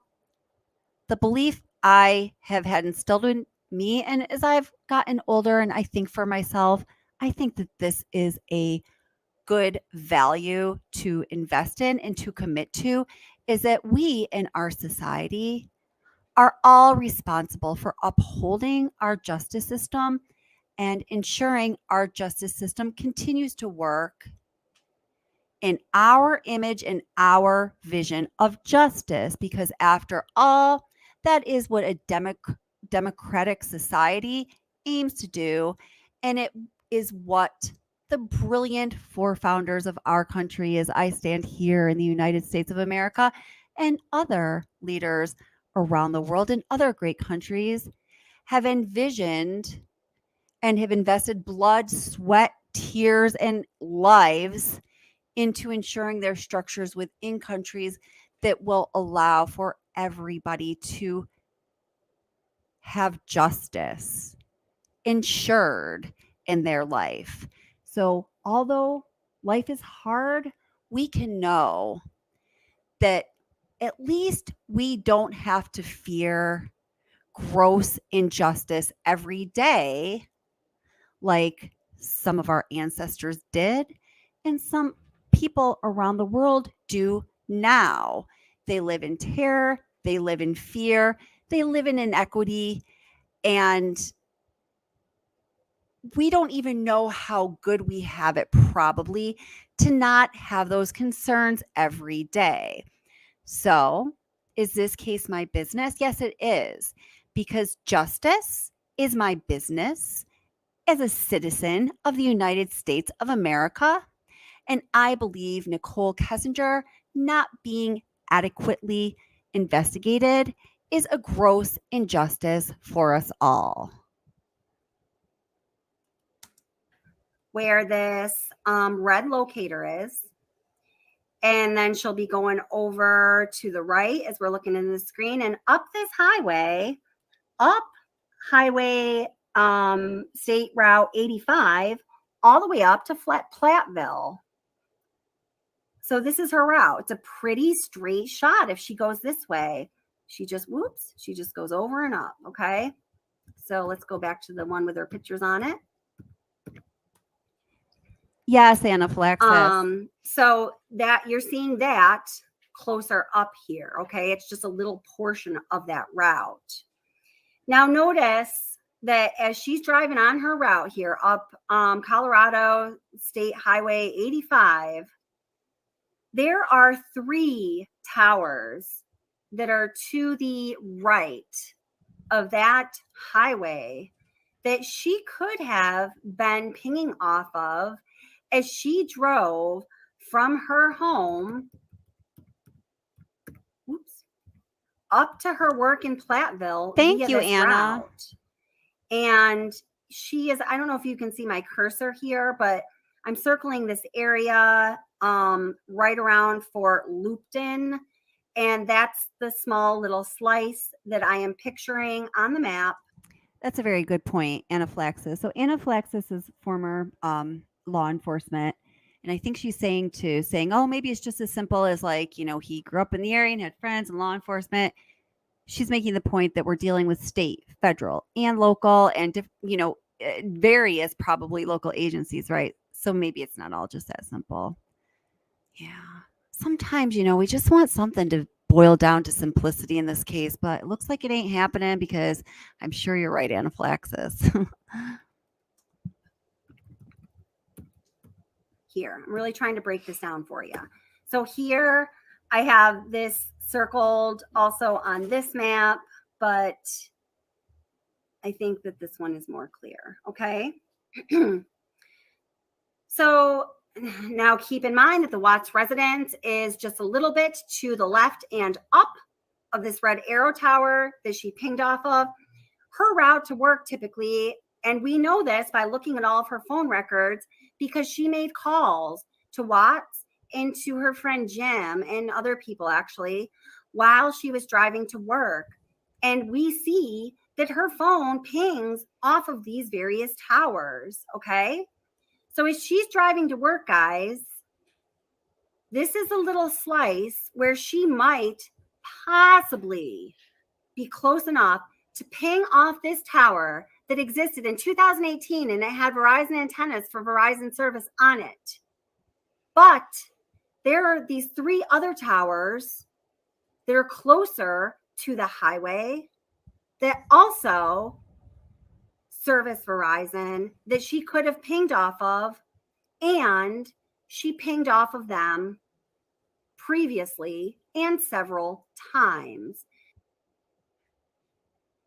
Okay. Woo. So, okay. No more. I can't anymore.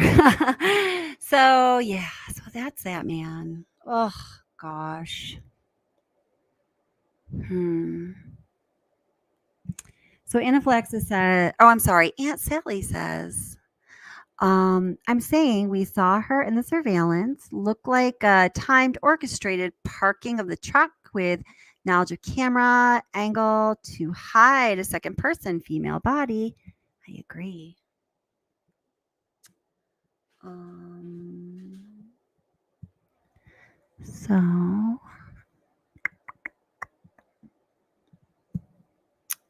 Let's see. I'm going to just check out a couple comments here. So what do you guys think? Yeah. So Can't Think One says, I've always said, how on earth was Nate's the only footage that was released anyway of all the upper middle class homes with cameras that came to surface from that night? So odd to me. Yeah. And I mean, police even went and canvassed the whole neighborhood, and there were officers that were specifically tasked with asking all of the neighbors if they had anything that may have recorded some kind of footage from that evening and morning, and they came up with nothing. I mean, I live in a not as nice neighborhood. It's a very different neighborhood.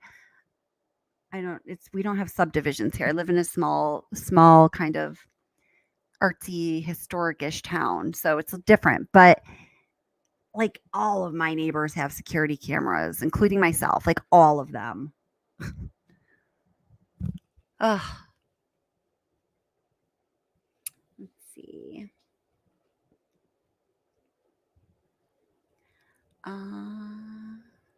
I know that's so weird, right? Yeah, Nicolene. I know, so weird, super weird.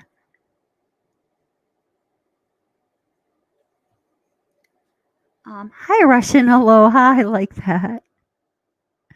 Oh, yeah, I think, yeah. Welcome. I tend to agree with you. Hi, Autumn Renee. How are you? Yeah, I saw a couple of your comments. Yeah, about the girls, I think, yeah. Hi, Farrah Miller. Welcome. How are you doing? Hi, Peppa. Pick Misha? Peppa, like just like Peppa. I could call you Peppa. And Liam. Who else? Christine, we said hello to. Yes, please do hit the thumbs up, the like when you get a moment. It's just a way of supporting the channel. Awesome. Yeah.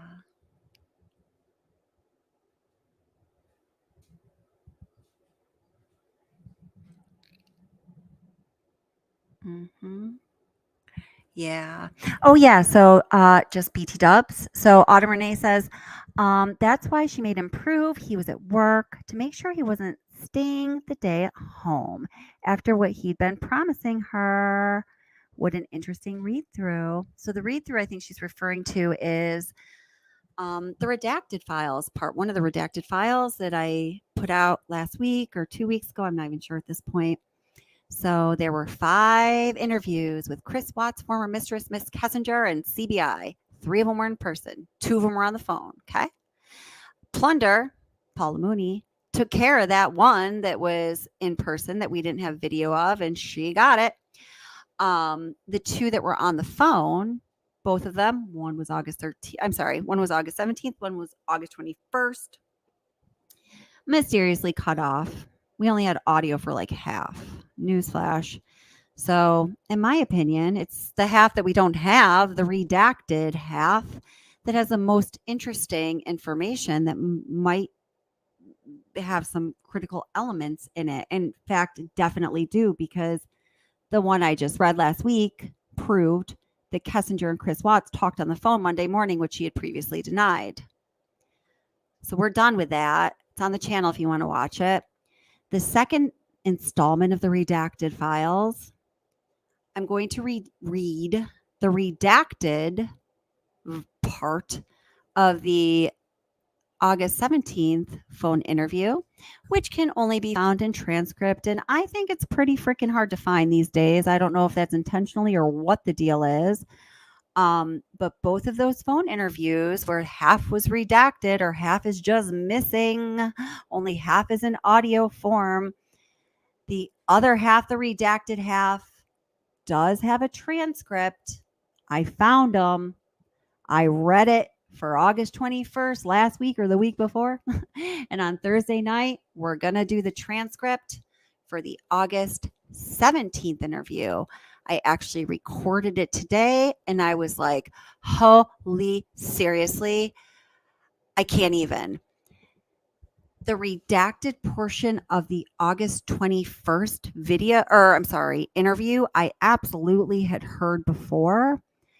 The redacted portion of the August 17th interview, the one that I just recorded today in preparation for the live stream on Thursday evening, I'm not sure if I heard any of this information except for the parts that Nicole Kessinger repeats again and again and again like a freaking script from her first interview to last. But the parts of the interview that are not that, I don't know if I had heard it before. Maybe, I don't know. So that's what's up with that. Let me see if I can find one of the juicy little tidbits for you here. I've got the file here. I'm not going to play the audio yet because that's Thursday night. Can't give away all my secrets. So I think in the August 21st one, it was, Kessinger saying, yeah, I was on the phone when he sent me those texts and I was on the phone when I got him and kept saying she was on the phone with him Monday morning after she was, then telling Chris Watts that he needed to submit proof that he was actually out in the field. Why didn't he go to the office? She changed her whole tune on that. That whole chunk of the interview is like, whoa. It just incriminates herself as a liar. If she were testifying under oath, she would be a perjurer. She would perjure herself. Let's see.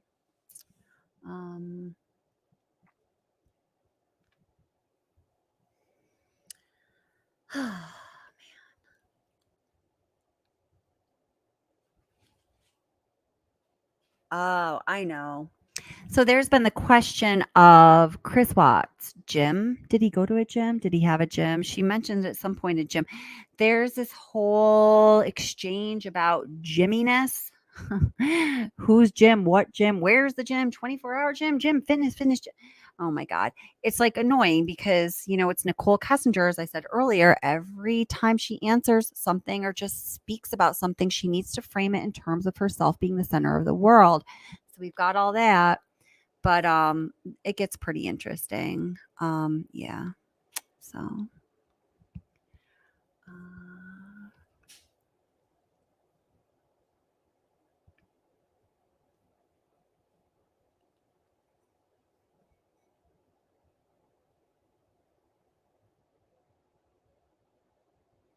yeah, she talks to the investigators about the idea of what her and Chris Watts having babies.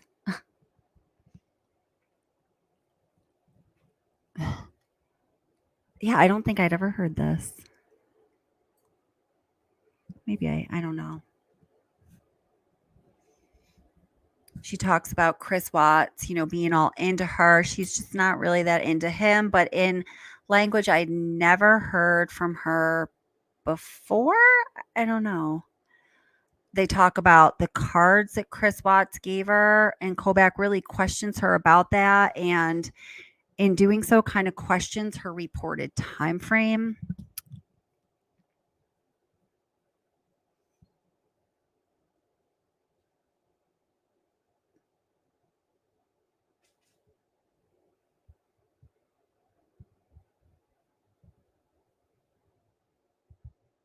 She talks about Chris giving her 2 cards in one day, and she's like, "It was a lot at the same time. It wasn't really like a red flag." She likes to say that, doesn't she?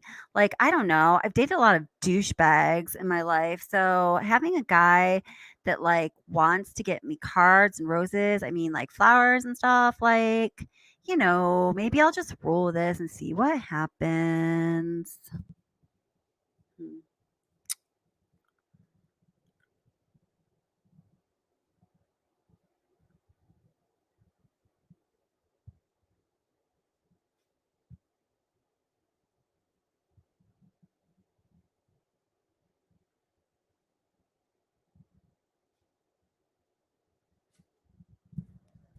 Yeah, she gives an address of her gym and the gym she wants him to go to. I've never heard this before, I don't think. I don't know. Maybe I did.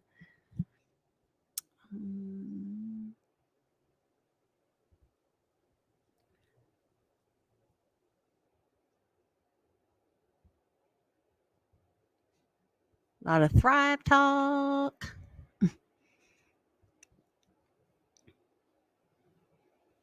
She talks about how the investigators pick her up.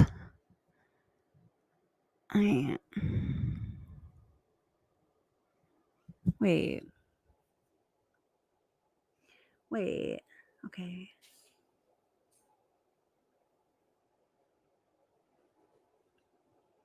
Huh. This is very interesting. Oh my gosh, I can't wait till Thursday. You guys definitely have to watch on Thursday. This is, wow, really interesting stuff. I'll just read you this one paragraph. So you can imagine why this might be important. So This is Kessinger says, oh, yay. I remember something else. See, now I'm remembering some more things I was going to tell you. I'm going to tell you today. She says it in every interview.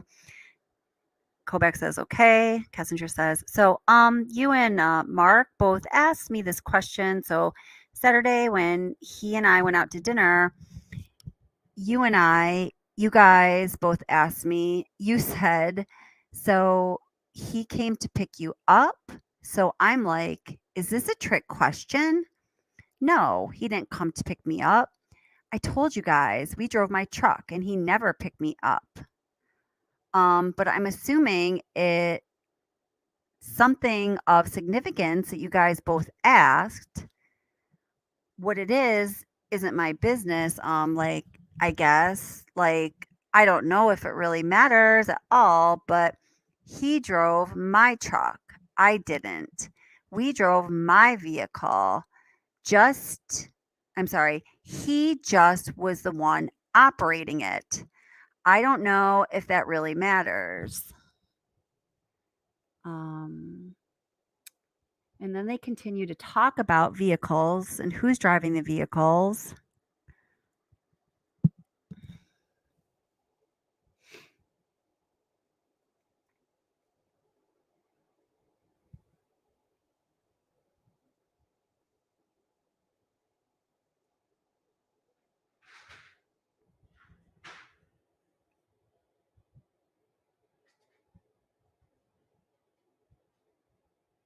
And then she's asking about the thing with the driving the truck again.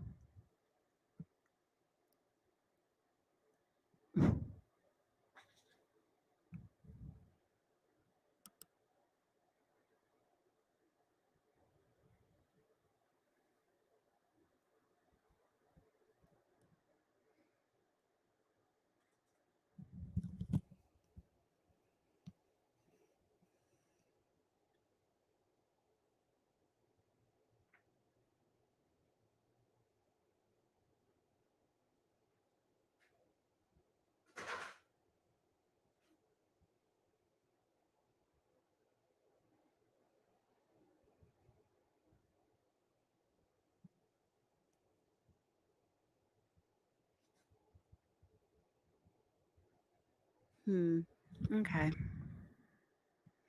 Sorry, I'm getting like lost in this.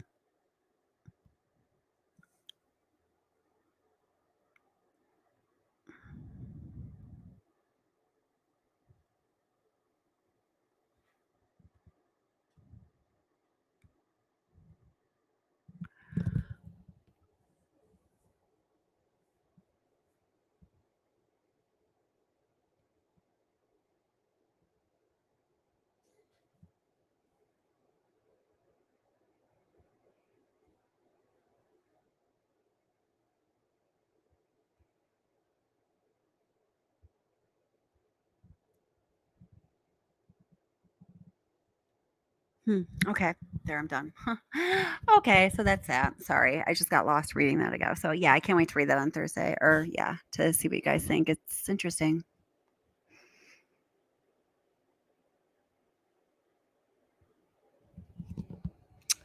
Let's see. Let's get to current times in chat, and I got to get going soon because I got to go work in the morning. How do I say your name wrong? I don't even want to say it anymore. Liam. Hi, Jade Robinson. How are you?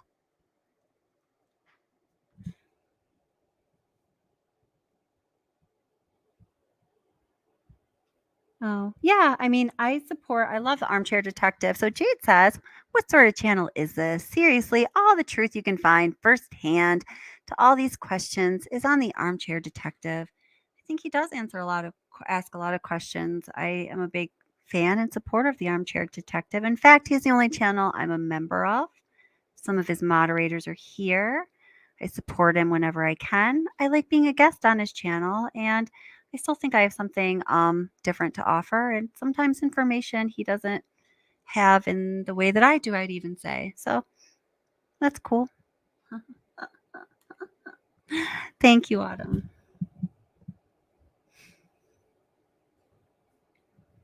Hi, Sherry. How are you, sweetheart? Oh, yeah. Hi, Nancy. She says, thank you for all your beautiful videos of the girls. I'm so addicted to watching them. Such beautiful angels. I do feel as though they endured a lot of unseen pain. Yeah, I do too. Yeah. I don't know. It's strange because you don't want to think that they endured unseen pain, but it's somehow comforting when other people see the same thing you did because I feel so connected to them, I guess. I don't know.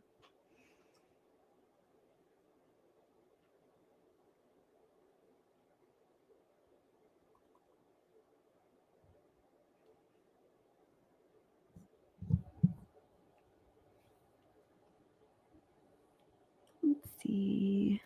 Um, dum, bum, bum, ba-dum, bum, bum, bum.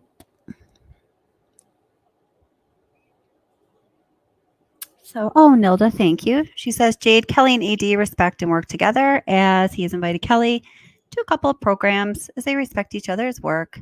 This channel is amazing as we introduce details differently from AD. I think that's very well said and accurate. Thank you, Nilda. I always support my other creators, especially, well, I mean, the good ones like AD. I mean, there are some really crappy ass Watts creators out there. We all know that, Dave. But many of them are excellent and I love to support them. That's right. Definitely.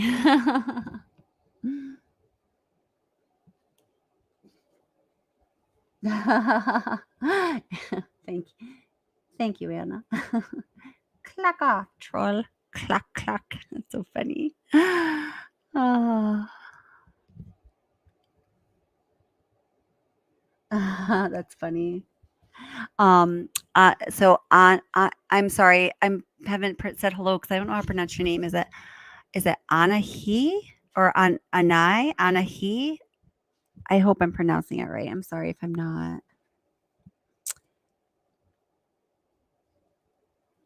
Oh, please, not disrespectful victims, whatever. Let's just block this person later.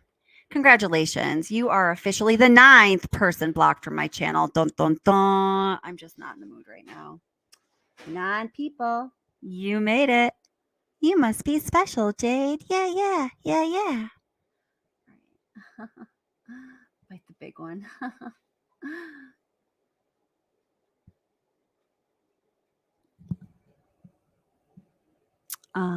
Let's see.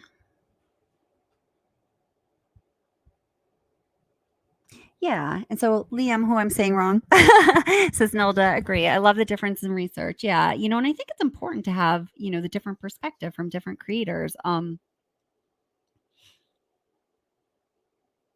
Yeah, I know Armchair Detective has done live streams on things that I'd covered before, and there's some way he'll present it or talk about it or some angle he'll look at the same thing, and I'm like, oh, and it opens up your view altogether in perspective. I mean, seriously, need all kind of people make the world go around, Miss Jade.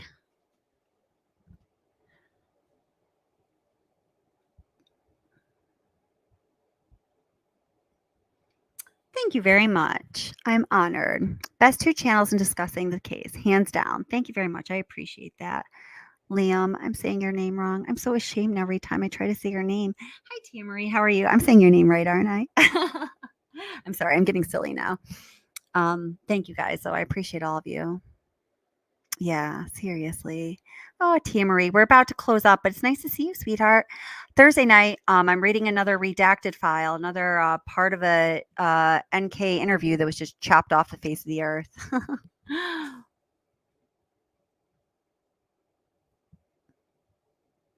Yeah. Yeah, Maria, I'm genuinely curious right now. There's no issue with AD here, and I don't think there is any issue. I just made it my mission at some point to go ask all of those trolley channels, like, what seriously, like, what's your real problem with them? Like, there's a real problem. I'd like to hear about it. Maybe, you know, I could, fix what I don't know. I wasn't even presenting like I could fix it, but I was thinking that, just being kind of stupid and naive. But none of them were able to tell me anything anything. They'd be like, "Oh, well, he did something bad, blah, blah, blah," like general. And I'm like, "Well, can you tell me exactly what?" And I heard crickets from all of them. So I don't understand it. I don't like it. I think, yeah, so we'll never contribute to that. That's all I can say. It makes me upset.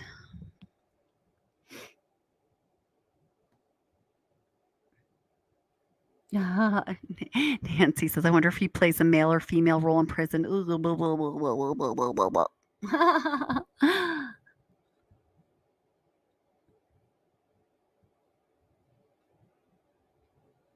Ah, good point, Sarah. No matter who has a car, still has the data in it.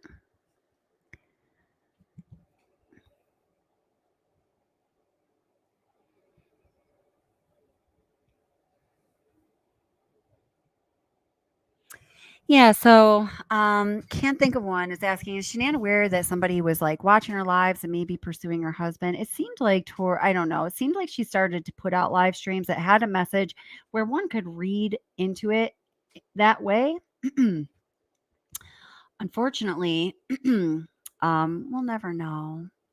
Yeah, Buffalo Creek says, can't think of one. She was burning cash running an MLM. My friend lost $500,000 in Harris to Quick Start MLM in 2002. Yeah, I've had my own experience with MLMs and I have a definite opinion about them. And I think she would have been, she had the potential to be a good salesperson or, something in a different kind of business. And I just, horrific shame she never had that opportunity. It's hot here. Send cold, please. Where are ya?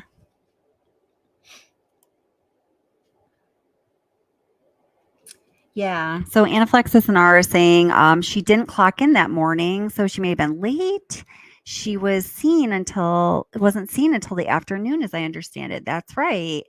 So we know that she pinged in Frederick at 6:16, and I know so many other people have tried like crazy to find any little glimmer of information about where she was that morning in regards to clocking into work or not. And guys, there's nothing. I think it's like one of the very, very few things that none of us can find anything about, right? Oh, yeah. Oh, hey, thank you, Maggie. Thanks. I really appreciate it. Wow, the trolls are out full force tonight. You handle them with grace as always. Thank you, Maggie. Oh, you're the one that said not sexy empanada, skanky enchilada. Yeah, did you hear me? Did you hear me shout out to you earlier? That's right. Thank you, Maggie. Oh.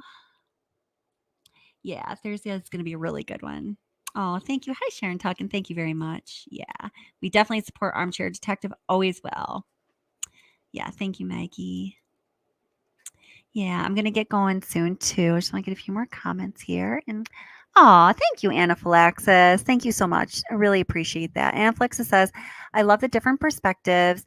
You bring up great points and insight on this case. Thank you, Anna. I really appreciate that. Thank you very much, especially coming from you, who I respect immensely. Bye, Rosie. Bye, sweetheart. Bye, Rosie. Have a good night. Yes, thank you all for being here. Yes, thanks, guys. All right, I'm going to start to shut it down soon.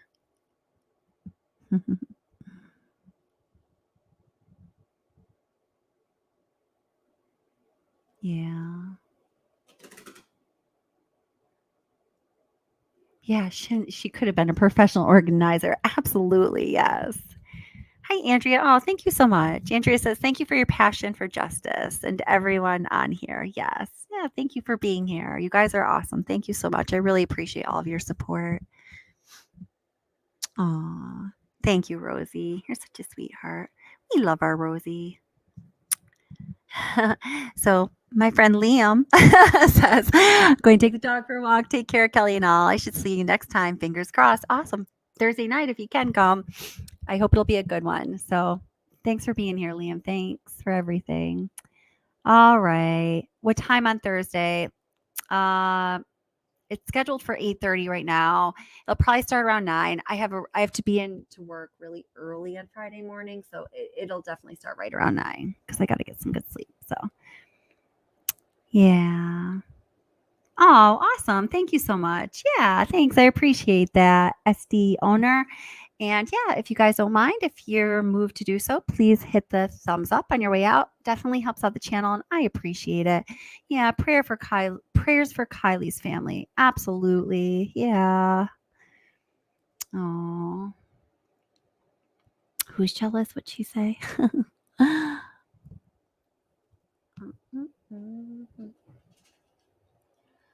Oh, hi, Gail. How are you doing? Let's see. Oh, Stevie. Yes. Replay and then Thursday evening, Stevie. Yes. Yeah, I know. I've been being badass with blocking people lately. I blocked like 2 in the past 2 months. I don't like blogging people. I really believe in free speech and allowing people to speak their minds, and that's the only way good things happen and any kind of real change for the better happens. I just so strongly believe that, but it can only take so much. The things I've put up with on this channel since I started it a year and a half ago, sometimes, I've gotten a little less tolerant, a little less tolerant since, I don't know, but whatever.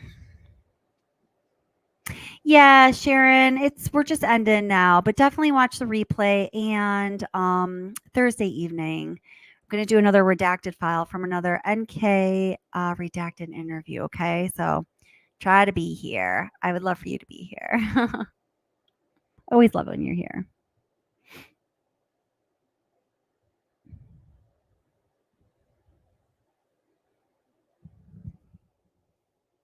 Okay, it's wait, one or okay, it's one. Okay, oneer. Okay, gotcha. SD oneer. Did I do it? Thank you. I really appreciate that. I hate it when I truly don't know how to pronounce somebody's name. I'd rather that you give clarification. Thank you so much. Oh, thank you, Nancy. That's so sweet. Thank you so much. Thank you. I appreciate you. Thank you very much, Nancy. You're a little ray of sunshine in the chat tonight. All right. Oh, Curious Rose. Wait. Hold it. I think she's doing hers on Wednesday. Hold it. Let me check this out. Because we intentionally do not compete with each other. So let me just make sure before anyone goes anywhere. I'll change mine if it's because she's my buddy. Just 1 second, guys.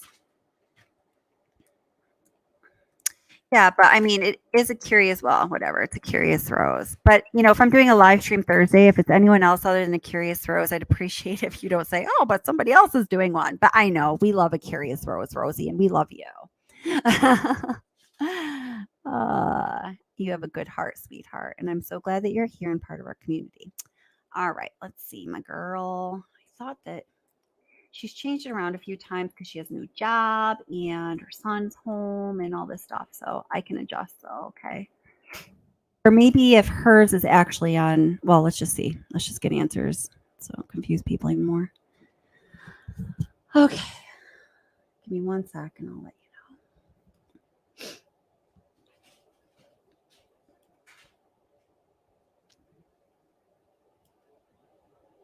Oh, okay. Okay. It is Thursday evening. Okay. Whoops. All right. Yep. Thank you, Rosie. I'm glad you said that.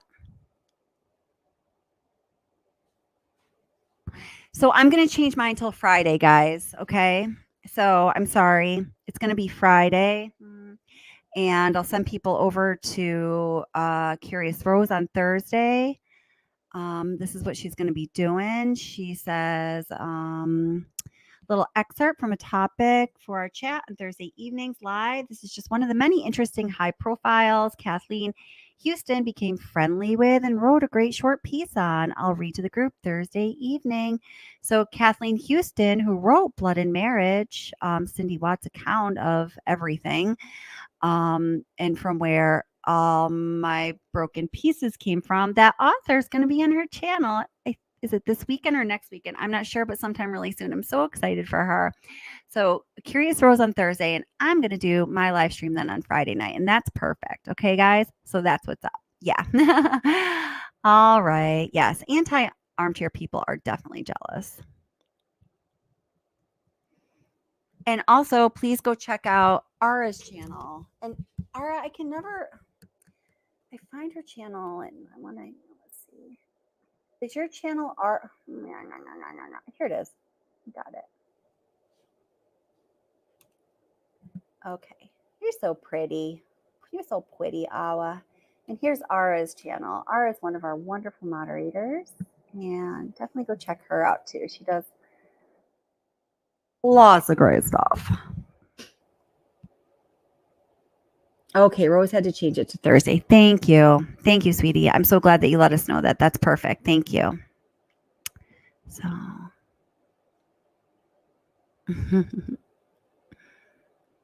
all right, guys. Okay, sweeties. Everyone be safe. Take care. I'll see you on Friday. Check out A Curious Rose on Thursday. And thank you so much for all your support. Thank you so much, moderators. You guys are wonderful. Much love to y'all. I'm sorry I went longer. Okay, 2.5 hours. Other and other. I'm trying to keep them under 2 hours, girl. Yeah. It's just a better thing, right? So, all right, guys, take care.